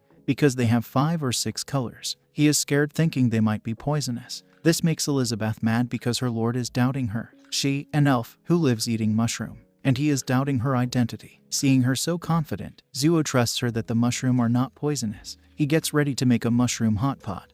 He makes a fire with his magic. He also uses another type of magic, like the green wind magic, to support the fire. Ladies are surprised to see such a power wind and fire magic. Seeing them so surprised, he starts to brag. Frankie asks him about them wind and fire magic. He informs them how he obtained those magics. She gets even more surprised because these techniques are gift of the Law Saint. Seeing him using such divine magic, Teresa is super sure that she is following the right person, because 500 years ago, there was this great sage Royce, who was proficient in this type of magic. Anyways, the hot pot is ready. Zuo starts his live stream to show his viewers his food. His viewers wonders if that mushroom is not poisonous. He informs them that even if those mushroom looks dangerous, but they are not poisonous, because an elf was the one who brought them. The party members are surprised to see him talking to himself like that all the time. They wonders if he can directly talk and interact with his followers that they never seen. He glups it down his throat in front of his viewers, and after eating it, he is surprised to see that it's actually not poisonous and tastes good. But Elizabeth seems little different after eating those mushrooms. She goes straight to the bushes, and seeing her acting so weird, Zuo gets ready to go and check if something is wrong with her. When he comes to check on Elizabeth, she sheeshes him and informs him that her body is super hot, and viewers are getting excited in the comments. Elizabeth begs him to help her because she is feeling weird. Viewers are also excited to see how Zuo will help her. She tells him to help her remove her clothes, and now Zuo is also having some cultural image popping in his mind. She gets ready to get down to the business. Viewers are sending captains and rockets to Zuo, and without wasting a second, she gives him a kiss. Viewers are just being viewers in the comments section. After kissing, she gets ready to get down to do the real business talk, and the forest is little hot, so she removes her tank top. She then gets ready to help herself and him too. She is in that position. What is she going to do now, boys? Obviously, she opens her beautiful mouth. Zuo closes his eyes so that his viewers won't see anything that is happening with him there. Some viewers are confused about why suddenly a black screen appears in front of them. Some are mad because they can't see what Elizabeth is doing. So to ease his viewers' anger, Zuo gets ready to just inform them what Elizabeth is doing without showing it on the screen. He informs them the feeling that he is feeling right now, the feeling of that thickness, the way the elf is carrying his little brother. It's like a big peach is on his face sometimes, and sometimes it's like the peach is between that. Even though the viewers are not seeing anything, but they are feeling something in their pants. And Cabbage is super mad because that's just straight up corn. He asks his friend if they should report this too, but his friend is also nose bleeding after seeing. After hearing such an amazing live stream. Elizabeth is also feeling something amazing happening to her body. The seeds of the world tree is flowing inside her body, and that is making her body evolve. Viewers are sending gifts, captains and all to the host for showing such an amazing live stream. Zuo is also feeling like he just experienced a heaven for a minute, because that technique was just too much for him to handle. And now she is tired. However, she is feeling the fresh breath of Zuo, the world tree, spreading through her body, and also in that surrounding. Teresa also notices the breath of the world tree, or breath of Zuo, after Elizabeth extracted some of that live energy. And now Teresa is worried because that breath will definitely attract the beasts that are in that mountain, or around that mountain. Somewhere in that mountain, a thick octopus lady is about to kill a guy, and she kills him. I thought she will notices the breath and spare that guy. Anyways, she still notices the breath of the world tree. And not only she, there are other beasts who also notices the breath of the world tree. They all gets ready to get that breath of world tree and evolve into even stronger beasts. Just within a second, Zuo and Elizabeth get surrounded by different types of monsters. Zuo is shocked to see so many monsters ganging up on him. However, he is also happy to see so many meat coming to him on their own. So he gets ready to take them all, wait, not all, but a few, and make a hot pot of them. The monsters, without wasting second, jumps at him. Zuo uses that lightning power of his, and with just one punch, he burns them down. Party members are shocked to see that he killed them with just one punch. His aura has changed after that. Viewers are also surprised to see that he finished them with just one punch. Teresa is surprised to see such a terrifying thunder technique. She has never seen her lord using this technique before. Then Zuo comes back with some monster meat and elf wife on his back. Elizabeth worked really hard, huh? She is super tired. He shows them the meat he found in the mountains. Frankia is surprised to see that her lord actually brought the heads of the evil creatures to eat. However, in Zuo's eyes, there are not the heads of the evil creatures, but the heads of some wild boar, octopus, chicken, and all. He gets ready to make another meal for the night, and they are shocked to see that he is actually thinking of eating those evil creatures. After some time, Lai Zuo have finished making the monster hot pot, and even gets ready to sell them to his viewers if they want to have some. Back in Earth, Bai Jai gets interested in the food he is making, so she gets ready to order some for herself. Just after a few minutes, the orders is delivered in her office. She is surprised to see how fast her order is delivered. When she opens the box, the food kinda looks dangerous. It doesn't look that pleasing.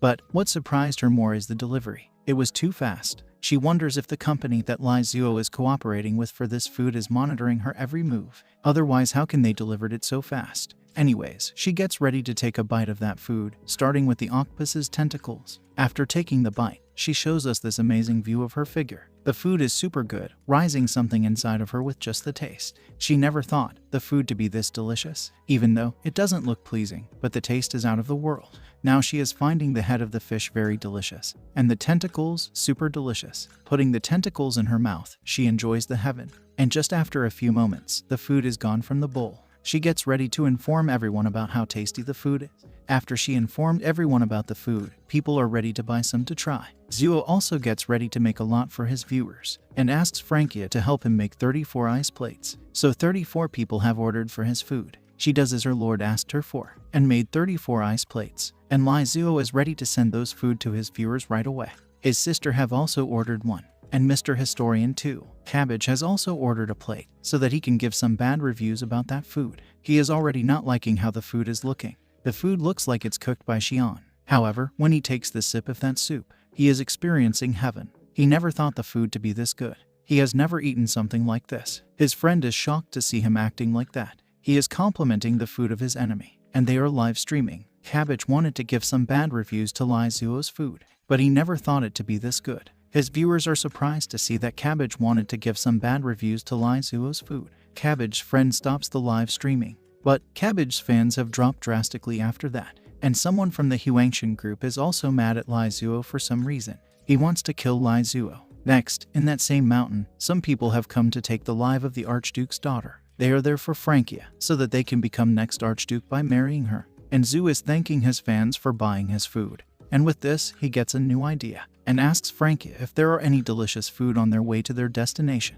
She remembers a village that produces some very good food, and that place is a village called Zhulan Village. Bai Zuo gets ready to head straight to the Zhulan Village. Teresa is ready to follow him anywhere. But Frankia is confused about why they are going to the Zhulan Village instead of going directly to their destination Wangdu. Teresa informs her that their lord is taking that route for Frankia's sake, which surprises Zuo. And Frankia is also surprised to hear that. Teresa informs her that on their way till now, they have been targeted by many people. Many tried to assassinate them but failed. That's why their lord is changing the route so the assassin will not have any idea of their new route. Frankia is touched because her lord is thinking so much about her, and he is confused about what the heck they are talking. Then he notices something. He notices that Skelly is not with them. Somewhere in the mountain, Skelly had gone for hunting. He doesn't want his lord to eat mushroom. That's why he went into the mountain to find some meat for his lord. He is mad at those girls who only shows their melons to his lord, but doesn't provide any meat for his lord to eat. But with this, he is sure that his lord will praise him. Then he notices some people passing by on horses. The leader of that assassin group also notices Skelly, then gets shocked to see Skelly's face, which looks like this. His team is surprised to see that their leader is afraid of Ghost, and informs him that the one he saw is just a low-level skeleton. He is also surprised to see that it's actually a low-level skeleton. Then his subordinates get shocked this time, and he is confused, and he is not falling for their weird tricks. They try to inform him about Skelly, but he is not buying it. Then Skelly turns his head around. This scared the shit out of the leader. They gets ready to fight that skeleton monster. Skelly also takes out his big blade and swings it. With just one swing, he chops off all of their heads. The leader is shocked to see that the skeleton is actually a general-level monster. He begs Skelly to spare him. Next, in the campsite, Zuo is asking others about Skelly. Frankia informs him that Skelly went into the mountain to find some food for him. Skelly arrives after that, with something on his back, and it's the assassin's leader. Zuo is surprised to see that they actually sent an assassin after Frankia.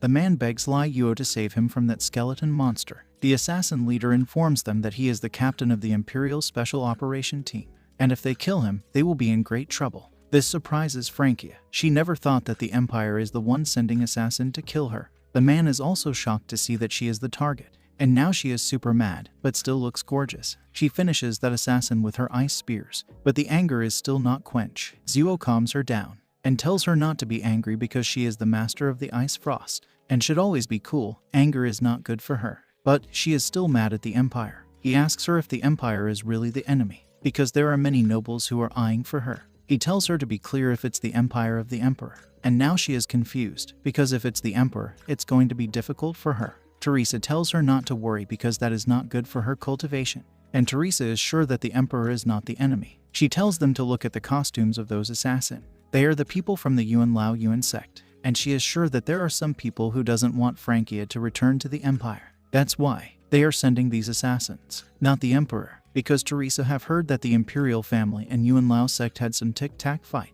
so she is sure that it's not the Emperor that is after Frankia's life. Zuo also finds the compass from that guy, gets ready to do everything in his power to find other people who are after Frankia. Teresa tells her to be grateful that their lord is going so far to protect her from the assassins and all. Seeing her lord doing his best to protect her have touched her heart once again. She throws herself onto him, ready to let him touch her heart in many ways. She is ready to do anything for him, and anywhere, but he is confused about what just happened. After some time, Elizabeth wakes up, and she is feeling something amazing, at the same time, a pain in her lower body. Then she takes a look to see what is that pain. She gets shocked to see that the lock has been broken. Her lord broke her lock. Next day, Woof is driving that carriage, and inside the carriage, Elizabeth is feeling embarrassed of what she did with her lord. Frankia is confused to see Elizabeth acting like that. She wonders if something happened between Elizabeth and her Elrod. Many things happened between them. Elizabeth is embarrassed, thinking how could she did something like that with her lord. Now she doesn't know how to show her face to him.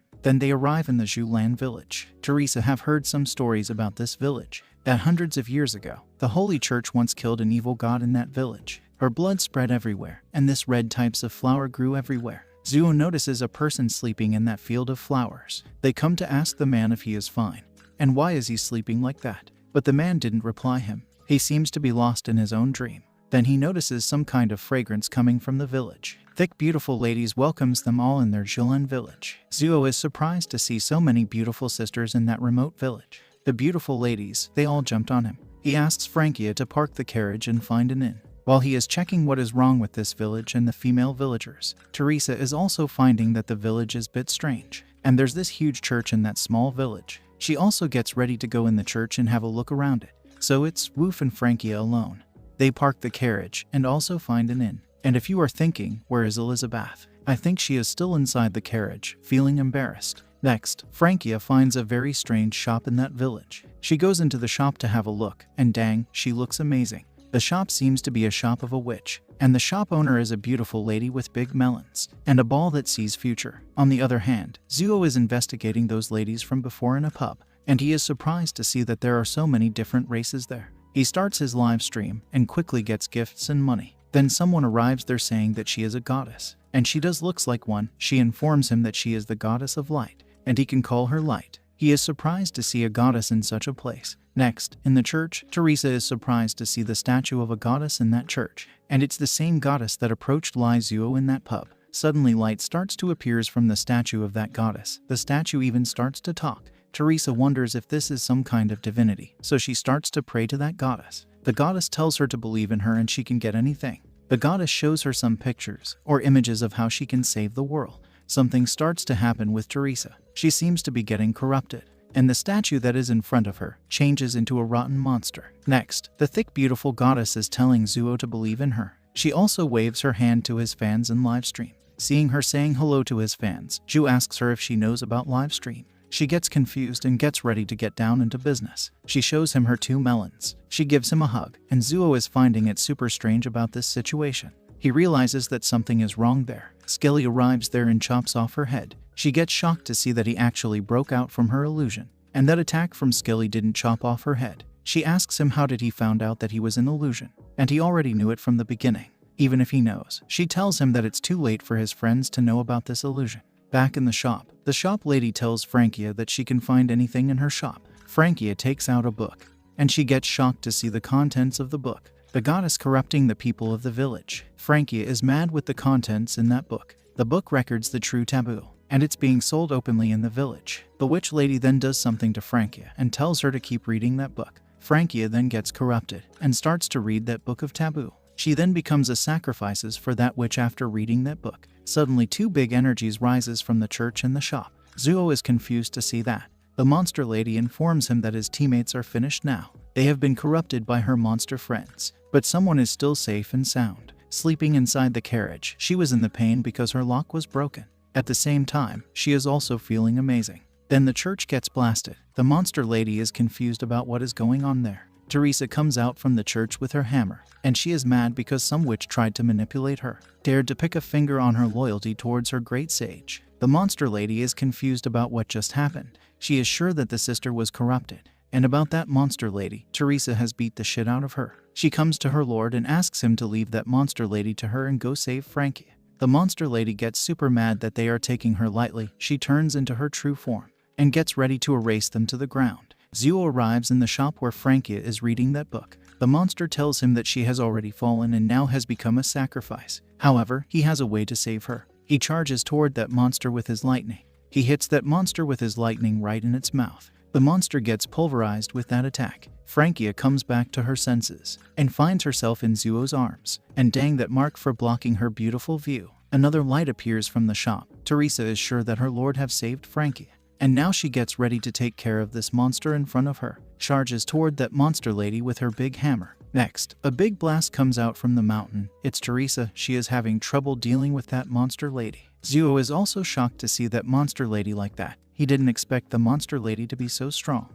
He asks Teresa about those monster ladies. Teresa informs him that those monsters are dream monsters. They trap people in their dream and slowly kills them. Frankia have fallen asleep because he just brought her back from the dream illusion. As for his other teammates, they are also in dream illusion. It's only 2 of them now. The monster charges toward them. Teresa gets ready to fight even though her attacks were not working against that monster lady. She gets send fly with her hammer. The monster charges toward Lai Zuo. Zuo calls out his flying sword, also turns his hands into that of a dragon. He then attacks that monster lady with his sword. The sword hits the monster lady, but it didn't went through her. She also hits Zuo after that, slamming him on the wall. But not so fast. He blocked her attack by transforming into his dragon form. The monster lady is shocked to see that he has the dragon blood. Zuo uses his dragon fire to burn that monster lady. However, the lady is immune to fire, even to dragon fire. She freed herself from his hand and gets ready to prepare another attack. Zuo also gets ready to use another attack. If the dragon fire is not working, then he has his divine lightning. What's more, he merges 2 of his techniques together. The monster lady charges toward him with her full force. This time, she gets ready to gulp him down in one go. He too releases his attack, and this time, his attack seems to be working. It blasted the monster lady and went through her body. Next, back on the Earth, the historian is surprised to see the power of the new skill. Yellow hair doesn't look that impressed. As for sister as the queen, Lady Baiji, she is excited to see that dragon form again, but it looks like the monster is not dead yet. His viewers are sending him some captains on his boat. The demon can't believe his eyes that he is the one on the ground. He is not accepting the reality that there is someone who can actually beat him to this state. Zua then uses his power and turns that demon's head into a pill. Viewers are surprised to see that he can actually do something like that. Frankie wakes up, and it looks like Sister Teresa is also fine. They too are surprised and shocked to see that he actually turned that demon into a pill. However, the demon is still powerful even after being turned into a pill. Just with his words, he tries to corrupt Frankie and Teresa. It promises that it will break free from that pill form. Just after that, Lizwa gulped it down his throat. The ladies are surprised, thinking why their lord did that. After eating that pill, Lizwa changes into something new, something different from the dragon god form. He, too, is now a combo of a dragon god and a demon god. Ladies are shocked to see their lord becoming one of the corrupted demons, or even more powerful than a corrupted demon. The viewers are also surprised to see this new form of Li Zhuo. Some like his new form, some prefer his old dragon form. The ladies are worried, thinking what will happen now. Will he try to corrupt the whole world, and who will stop him?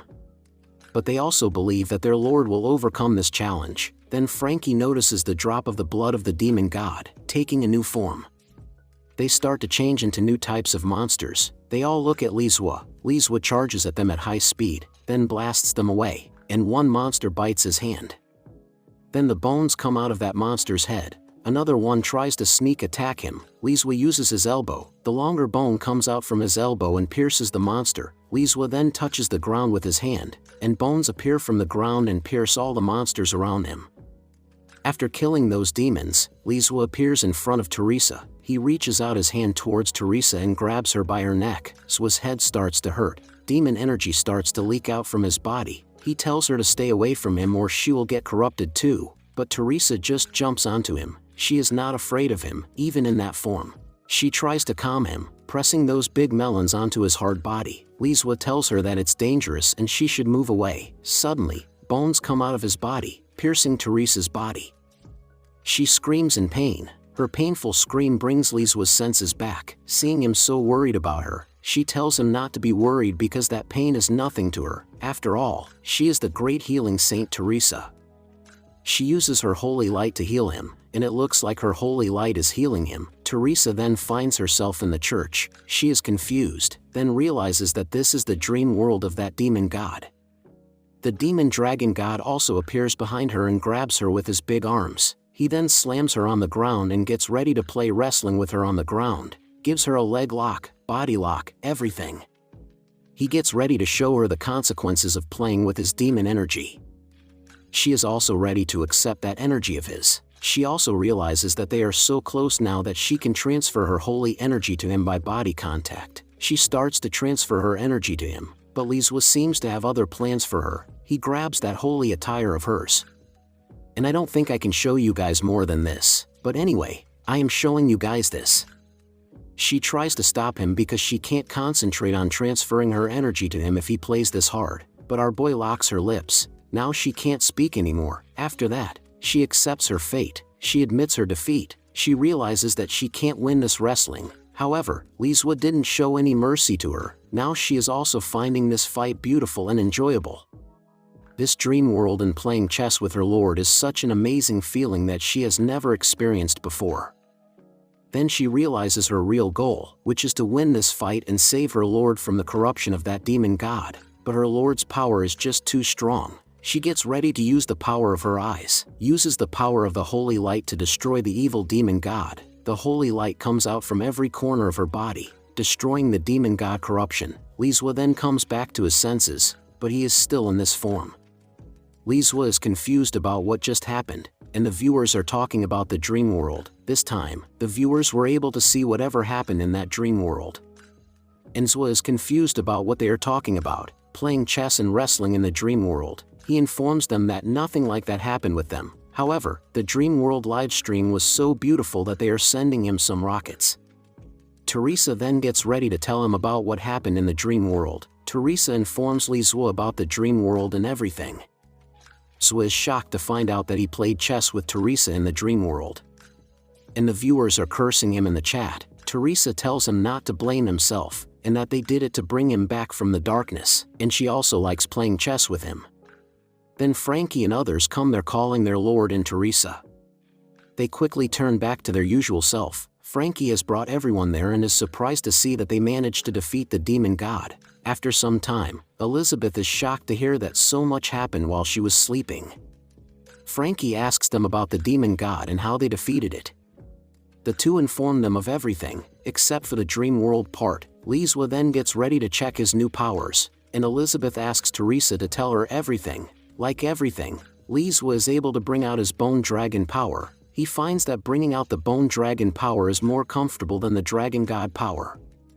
He gets ready to use this power from now on. He notices Elizabeth and Teresa making a lot of noise, and what he saw is this beautiful scene of these two beautiful women.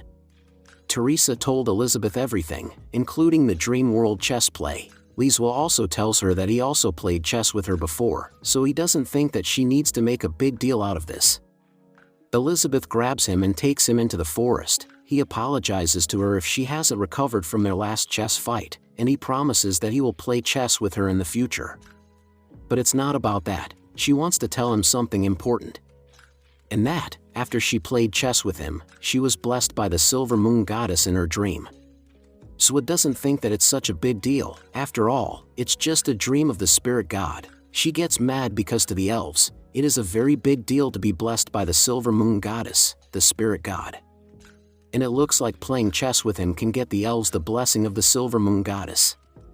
He realizes how big a deal this is. If the elves know about this, they can make him their chess player for all the lady elves. Elizabeth informs him about the importance of this blessing, and she also wants to play chess with him again. She wants to experience being blessed once again. She also wants to experience the power of the demon god that her sister Teresa experienced.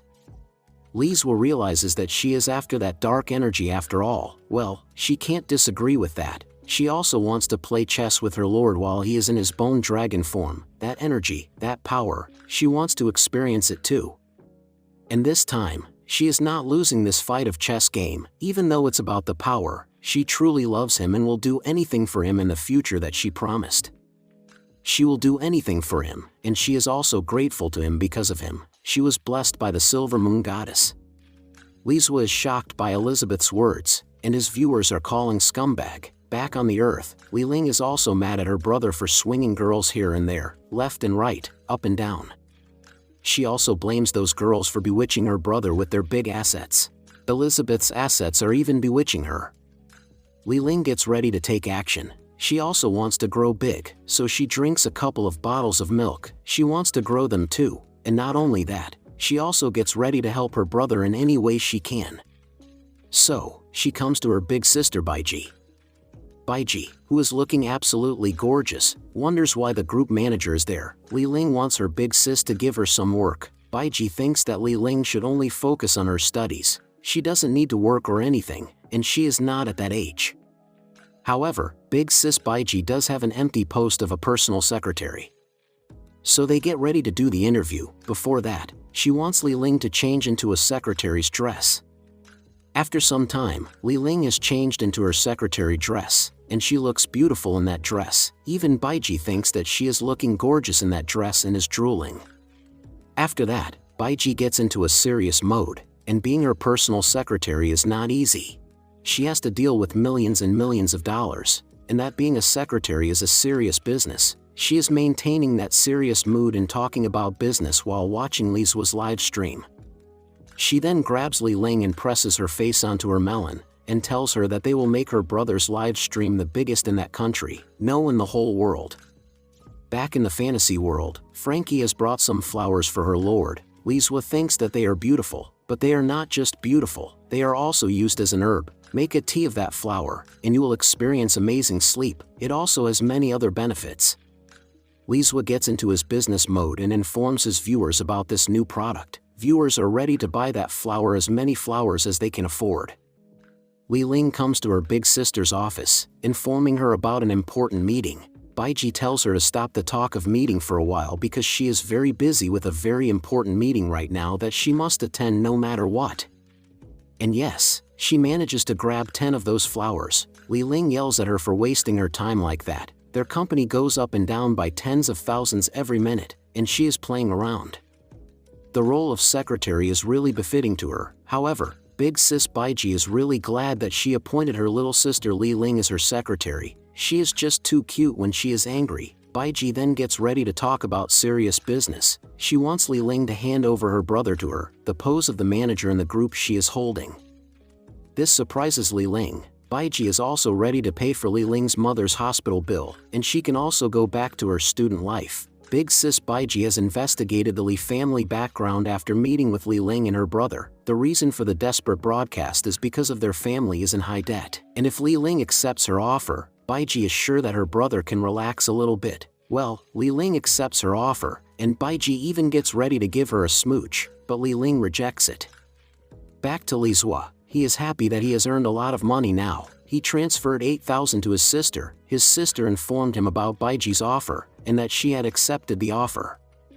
Brother believes in her judgment and leaves everything in her hands. Baiji thinks that to manage the group, they will need more people, so they send some recruiting messages to the yellow-haired guy and Mr. Historian to join the MCN group and become a master and successful person. Back to Lizua. Elizabeth informs Lizua that they have finished packing and are ready to leave. Teresa also brought him the tea of that red flower for her master to relax. Frankie touched his shoulder. Bro is living every man's dream. He is also happy to be served by these 3 beautiful ladies. However, he is also feeling that some part of his body is in danger of being eaten. He can see it in their eyes. Anyways, they are on their way to their next stop. In the carriage, Lizua gets ready to draw some cards. He draws the card and obtains some beans, a sword, techniques, pills, more pills, a kettle, beans and more pills, and a weird-looking eggplant. His kettle has also been upgraded. Now he can get 4 cups of special tea from the kettle per month. He then upgrades his flying sword. The sword then enters his body. He becomes even stronger and levels up. And this feeling of leveling up is even more pleasurable than playing chess with his girls. He has become strong. Now he wants to use this power to see how strong he has become. The bull informs him about some trouble up ahead of them.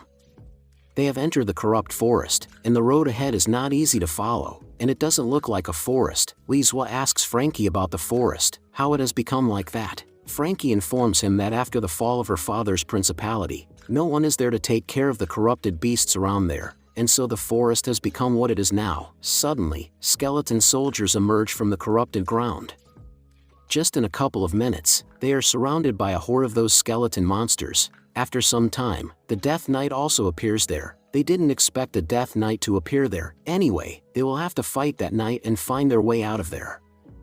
Lizua takes out his flying sword and attacks that Death Knight. His swords are so powerful that the monsters didn't even stand a chance against them. He then takes out his demon sword, which goes and hit after being pulled out by its lord. The Death Knight charges at Lizua. Lizua blocks its attack with his corny sword. At the same time, Frankie is also using her abracadabra spell. She too seems like have become stronger now, but looks like she is out of mana. She is also surprised to see the power of her spell. Elizabeth is also shooting down those monsters with her multiple arrows. She also seems to have acquired the power to cleanse the undead with her arrow. She is also surprised to see this power. While she is in surprised state, a monster tries to sneak upon her. Teresa smashes that monster with her huge weapon.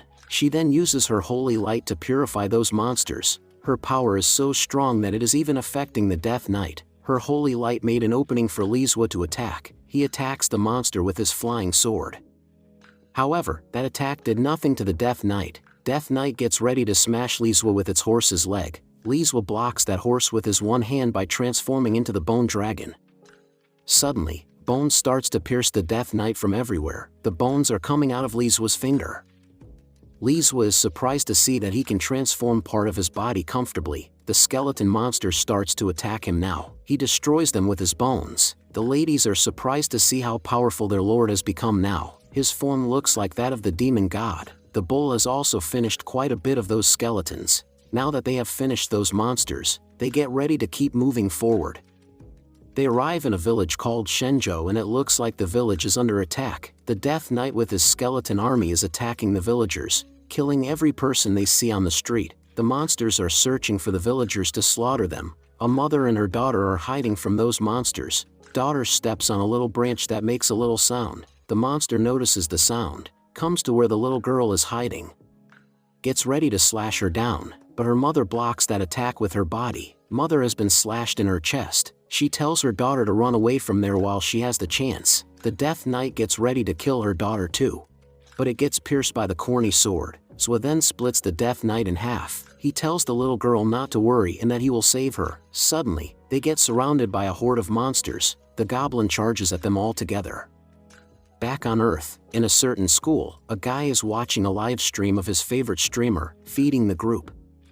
One of his friends also gets interested after seeing him watching it so attentively, feeding the group. The yellow-haired guy is now live broadcasting Lizua's live stream. The feeding group informs his viewers about this new game, and he has been given permission to live stream it on his channel. Viewers are disgusted to see the ugly face of the goblin. Teresa helps the little girl. Liswa gets ready to finish those goblins with his corny sword, but the sword doesn't want its body to be drenched in the disgusting blood of the goblins, so Liswa pours some energy into the sword to make a layer over it. This energy is making the sword feel a little tipsy. Liswa slashes the goblin easily after that. The goblins get scared after seeing Liswa's attacks, so fierce, so powerful, and so strong. They try to run away, but get shot by arrows. Elizabeth is not going to let them escape. She informs Liswa about more goblins approaching from the other side. Liswa tells her to go and help the bull because he is all alone protecting the carriage. The bull is all alone, but he is smashing those monsters with his big weapon. However, he is unable to keep up with the goblins. There are a lot of them there. Then a spider falls on his hand. He gets confused to see those spiders there in that village. Then something happens behind him. The carriage, a powerful demon appears, a hot spider mommy, with her little babies. She starts to attack the bull, and it looks like the bull doesn't stand a chance against that spider mommy. Thank you guys for watching. Shanghai City. A beautiful mother is feeding her child the elixir of life. She is beautiful and is looking forward for the healthy growth of her child. Her child who is drinking that elixir of life, his energy is increasing by +1 in every sip.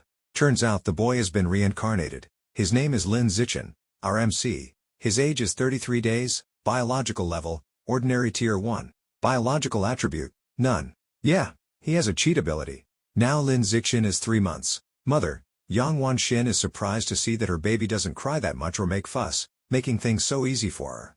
Father, Lin Yansheng is sure that their child is gifted, and he is sure that in future their child will definitely become a high and mighty gene fuser. At worst, he'll still become a cyborg. However, their child is something else. He has achieved something incredible. For kicking 10,000 times, he has been granted or acquired biological attribute use and advance. Use and advance is a kind of skill that as long as he continuously train the same body part, the part will grow infinitely stronger, but it cannot break the limits of a carbon-based life form. He is only 3 months old and he has completed his first system task. He can feel his strength increasing bit by bit thanks to the use and advance skill. However, he is confused about one thing. No, wait, 2 things. The gene fuser and cyborg, his father mentioned. He wonders if they are like Spider-Man or Iron Man. Lin Zichen is now 4 months old and he can sit and crawl already.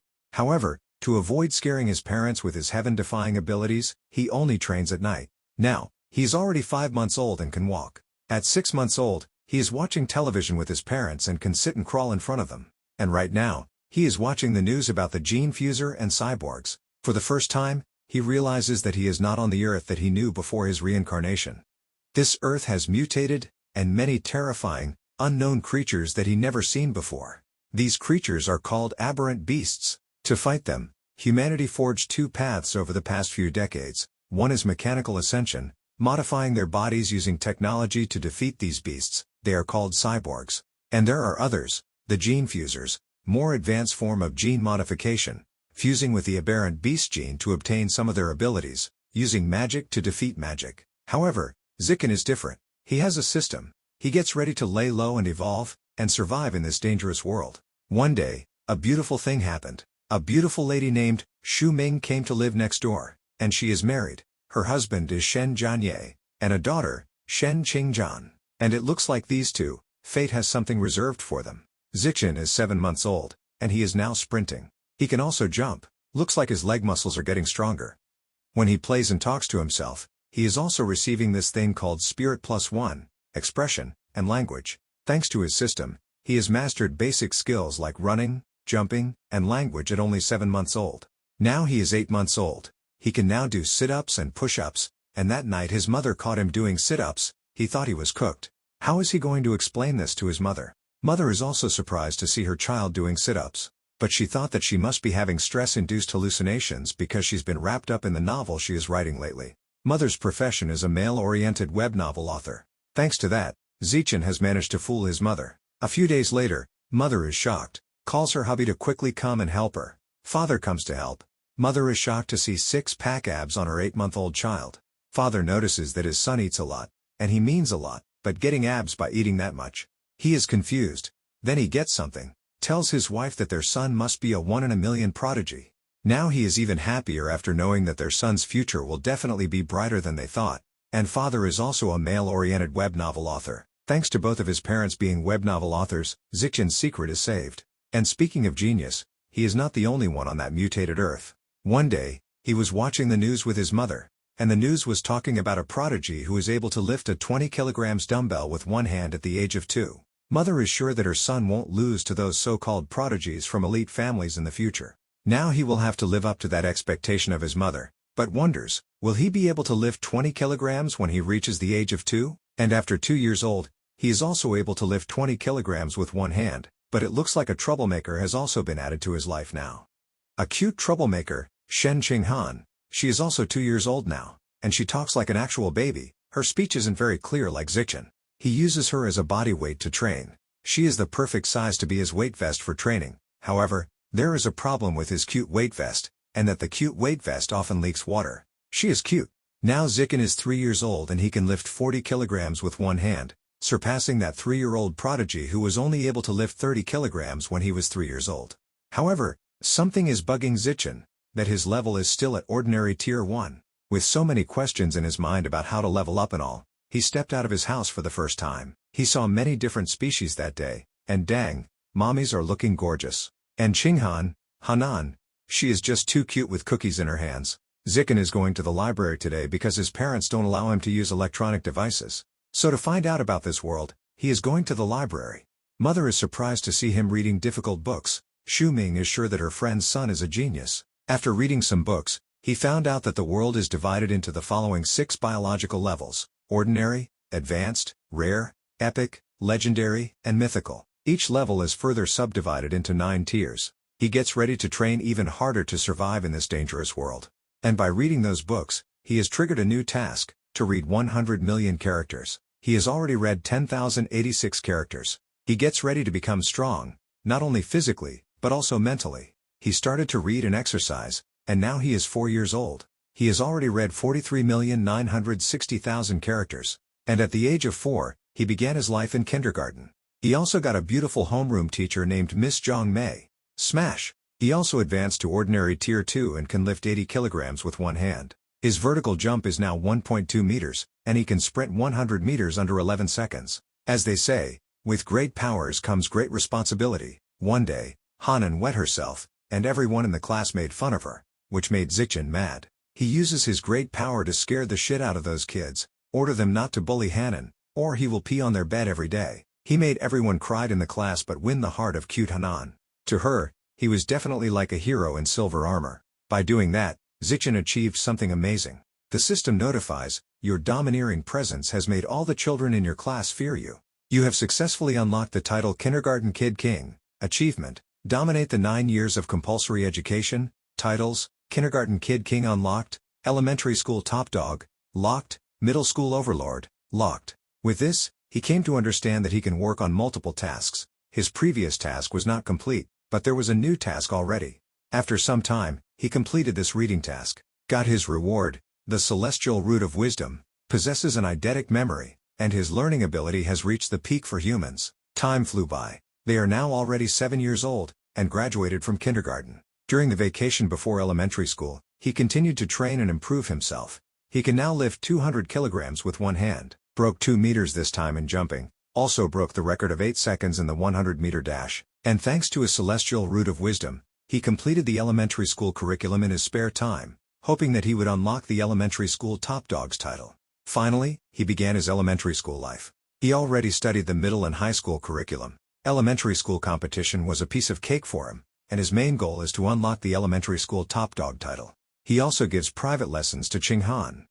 She is not exceptionally talented, but she works hard. After 1 semester, her grades were already second in the class. Number 1 was obviously him. He broke record after record in his school. Just when he thought that he would repeat this routine and live out a peaceful elementary school life, a special transfer student appeared in their class. Her name is Bei Shui, and Zichen is able to sense a faint aura about her that didn't belong to a human. This Bei Shui girl, she is cute. Everyone's eyes are on her. Even Qinghan thinks that her hair is so pretty, just like snowflakes in winter. However, Zichen is more concerned about why Bei Shui has an aura that doesn't feel human. He wonders if she is a gene fuser or a descendant of a gene fuser.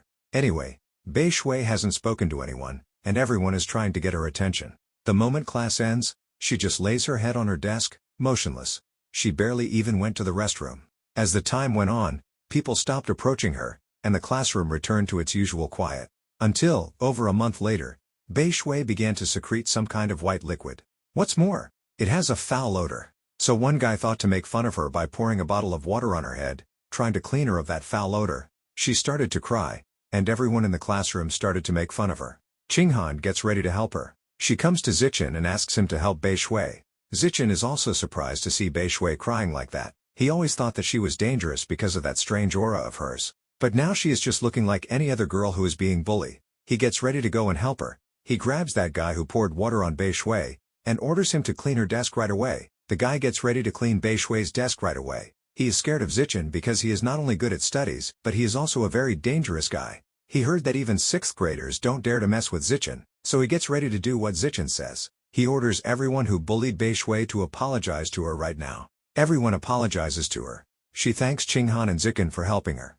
From that moment, Qinghan and Bei Shui became friends. Whenever Qinghan has tasty snacks, she shares them with Bei Shui, and she also drags Zichen everywhere they go. One day, Bei Shui opened up to them, informed them about her sad backstory, how she was always ostracized and despised by everyone around her because of that smell of hers. So, having someone by her side for the first time, this happiness, it feels too unreal to her. She wonders if she is in a dream. Qinghan tells her that she would never be disgusted by Bei Shui, and that as long as Bei Shui is willing, she is ready to be her friend forever. Bei Shui hugs and cries on her shoulder. Bei Shui then takes out a gift that her mother gave her on her birthday. A pair of beast fangs. She gives this gift to her friends forever. Qinghan also accepts it as a symbol of them becoming friends forever and ever. But the friendship didn't last long. Bei Shui transferred to another school. Qinghan is devastated. Zichen saw her sign the paper and all with a man who looked like her father. From that day on, they never saw Bei Shui again. She was like someone passing through their childhood. After that, another event occurred that captured Zichen's attention. He is massaging his beautiful mother. He learned professional massage techniques thanks to his celestial root wisdom. And there is news going on about the Kyoto prodigy, who is now able to lift a 1000 jin boulder with one hand after he successfully fused with aberrant beast genes. Zichen remembers the guy, who was able to lift 20 kilograms when he was just 2 years old. Father is not happy about how they are using that kid, and turning him into some product peddling influencer. Father and mother discuss about this situation, about how they are using their kid like he is some guinea pig. And Kyoto prodigy kid is from some big martial art family. Mother and father started to get into serious heated conversation. While Zichen is thinking that he is now able to lift 300 kilograms with one hand and he is only 8, the other prodigy guy is 10 years old and even has fused a monster gene but is only able to lift 1000 kilograms weight. With this he understood something, that his potential is even greater than that prodigy guy. After that he was pretty confident about the future. That is, until he saw another news report and learned what it truly meant to be ruled by fear. The news is about a serious aberrant beast attack that has occurred in a neighboring country, and the beasts that attacked that country are giant aberrant rats. The rats are rampaging the city. One has captured a beautiful lady. Oh no, she is so beautiful.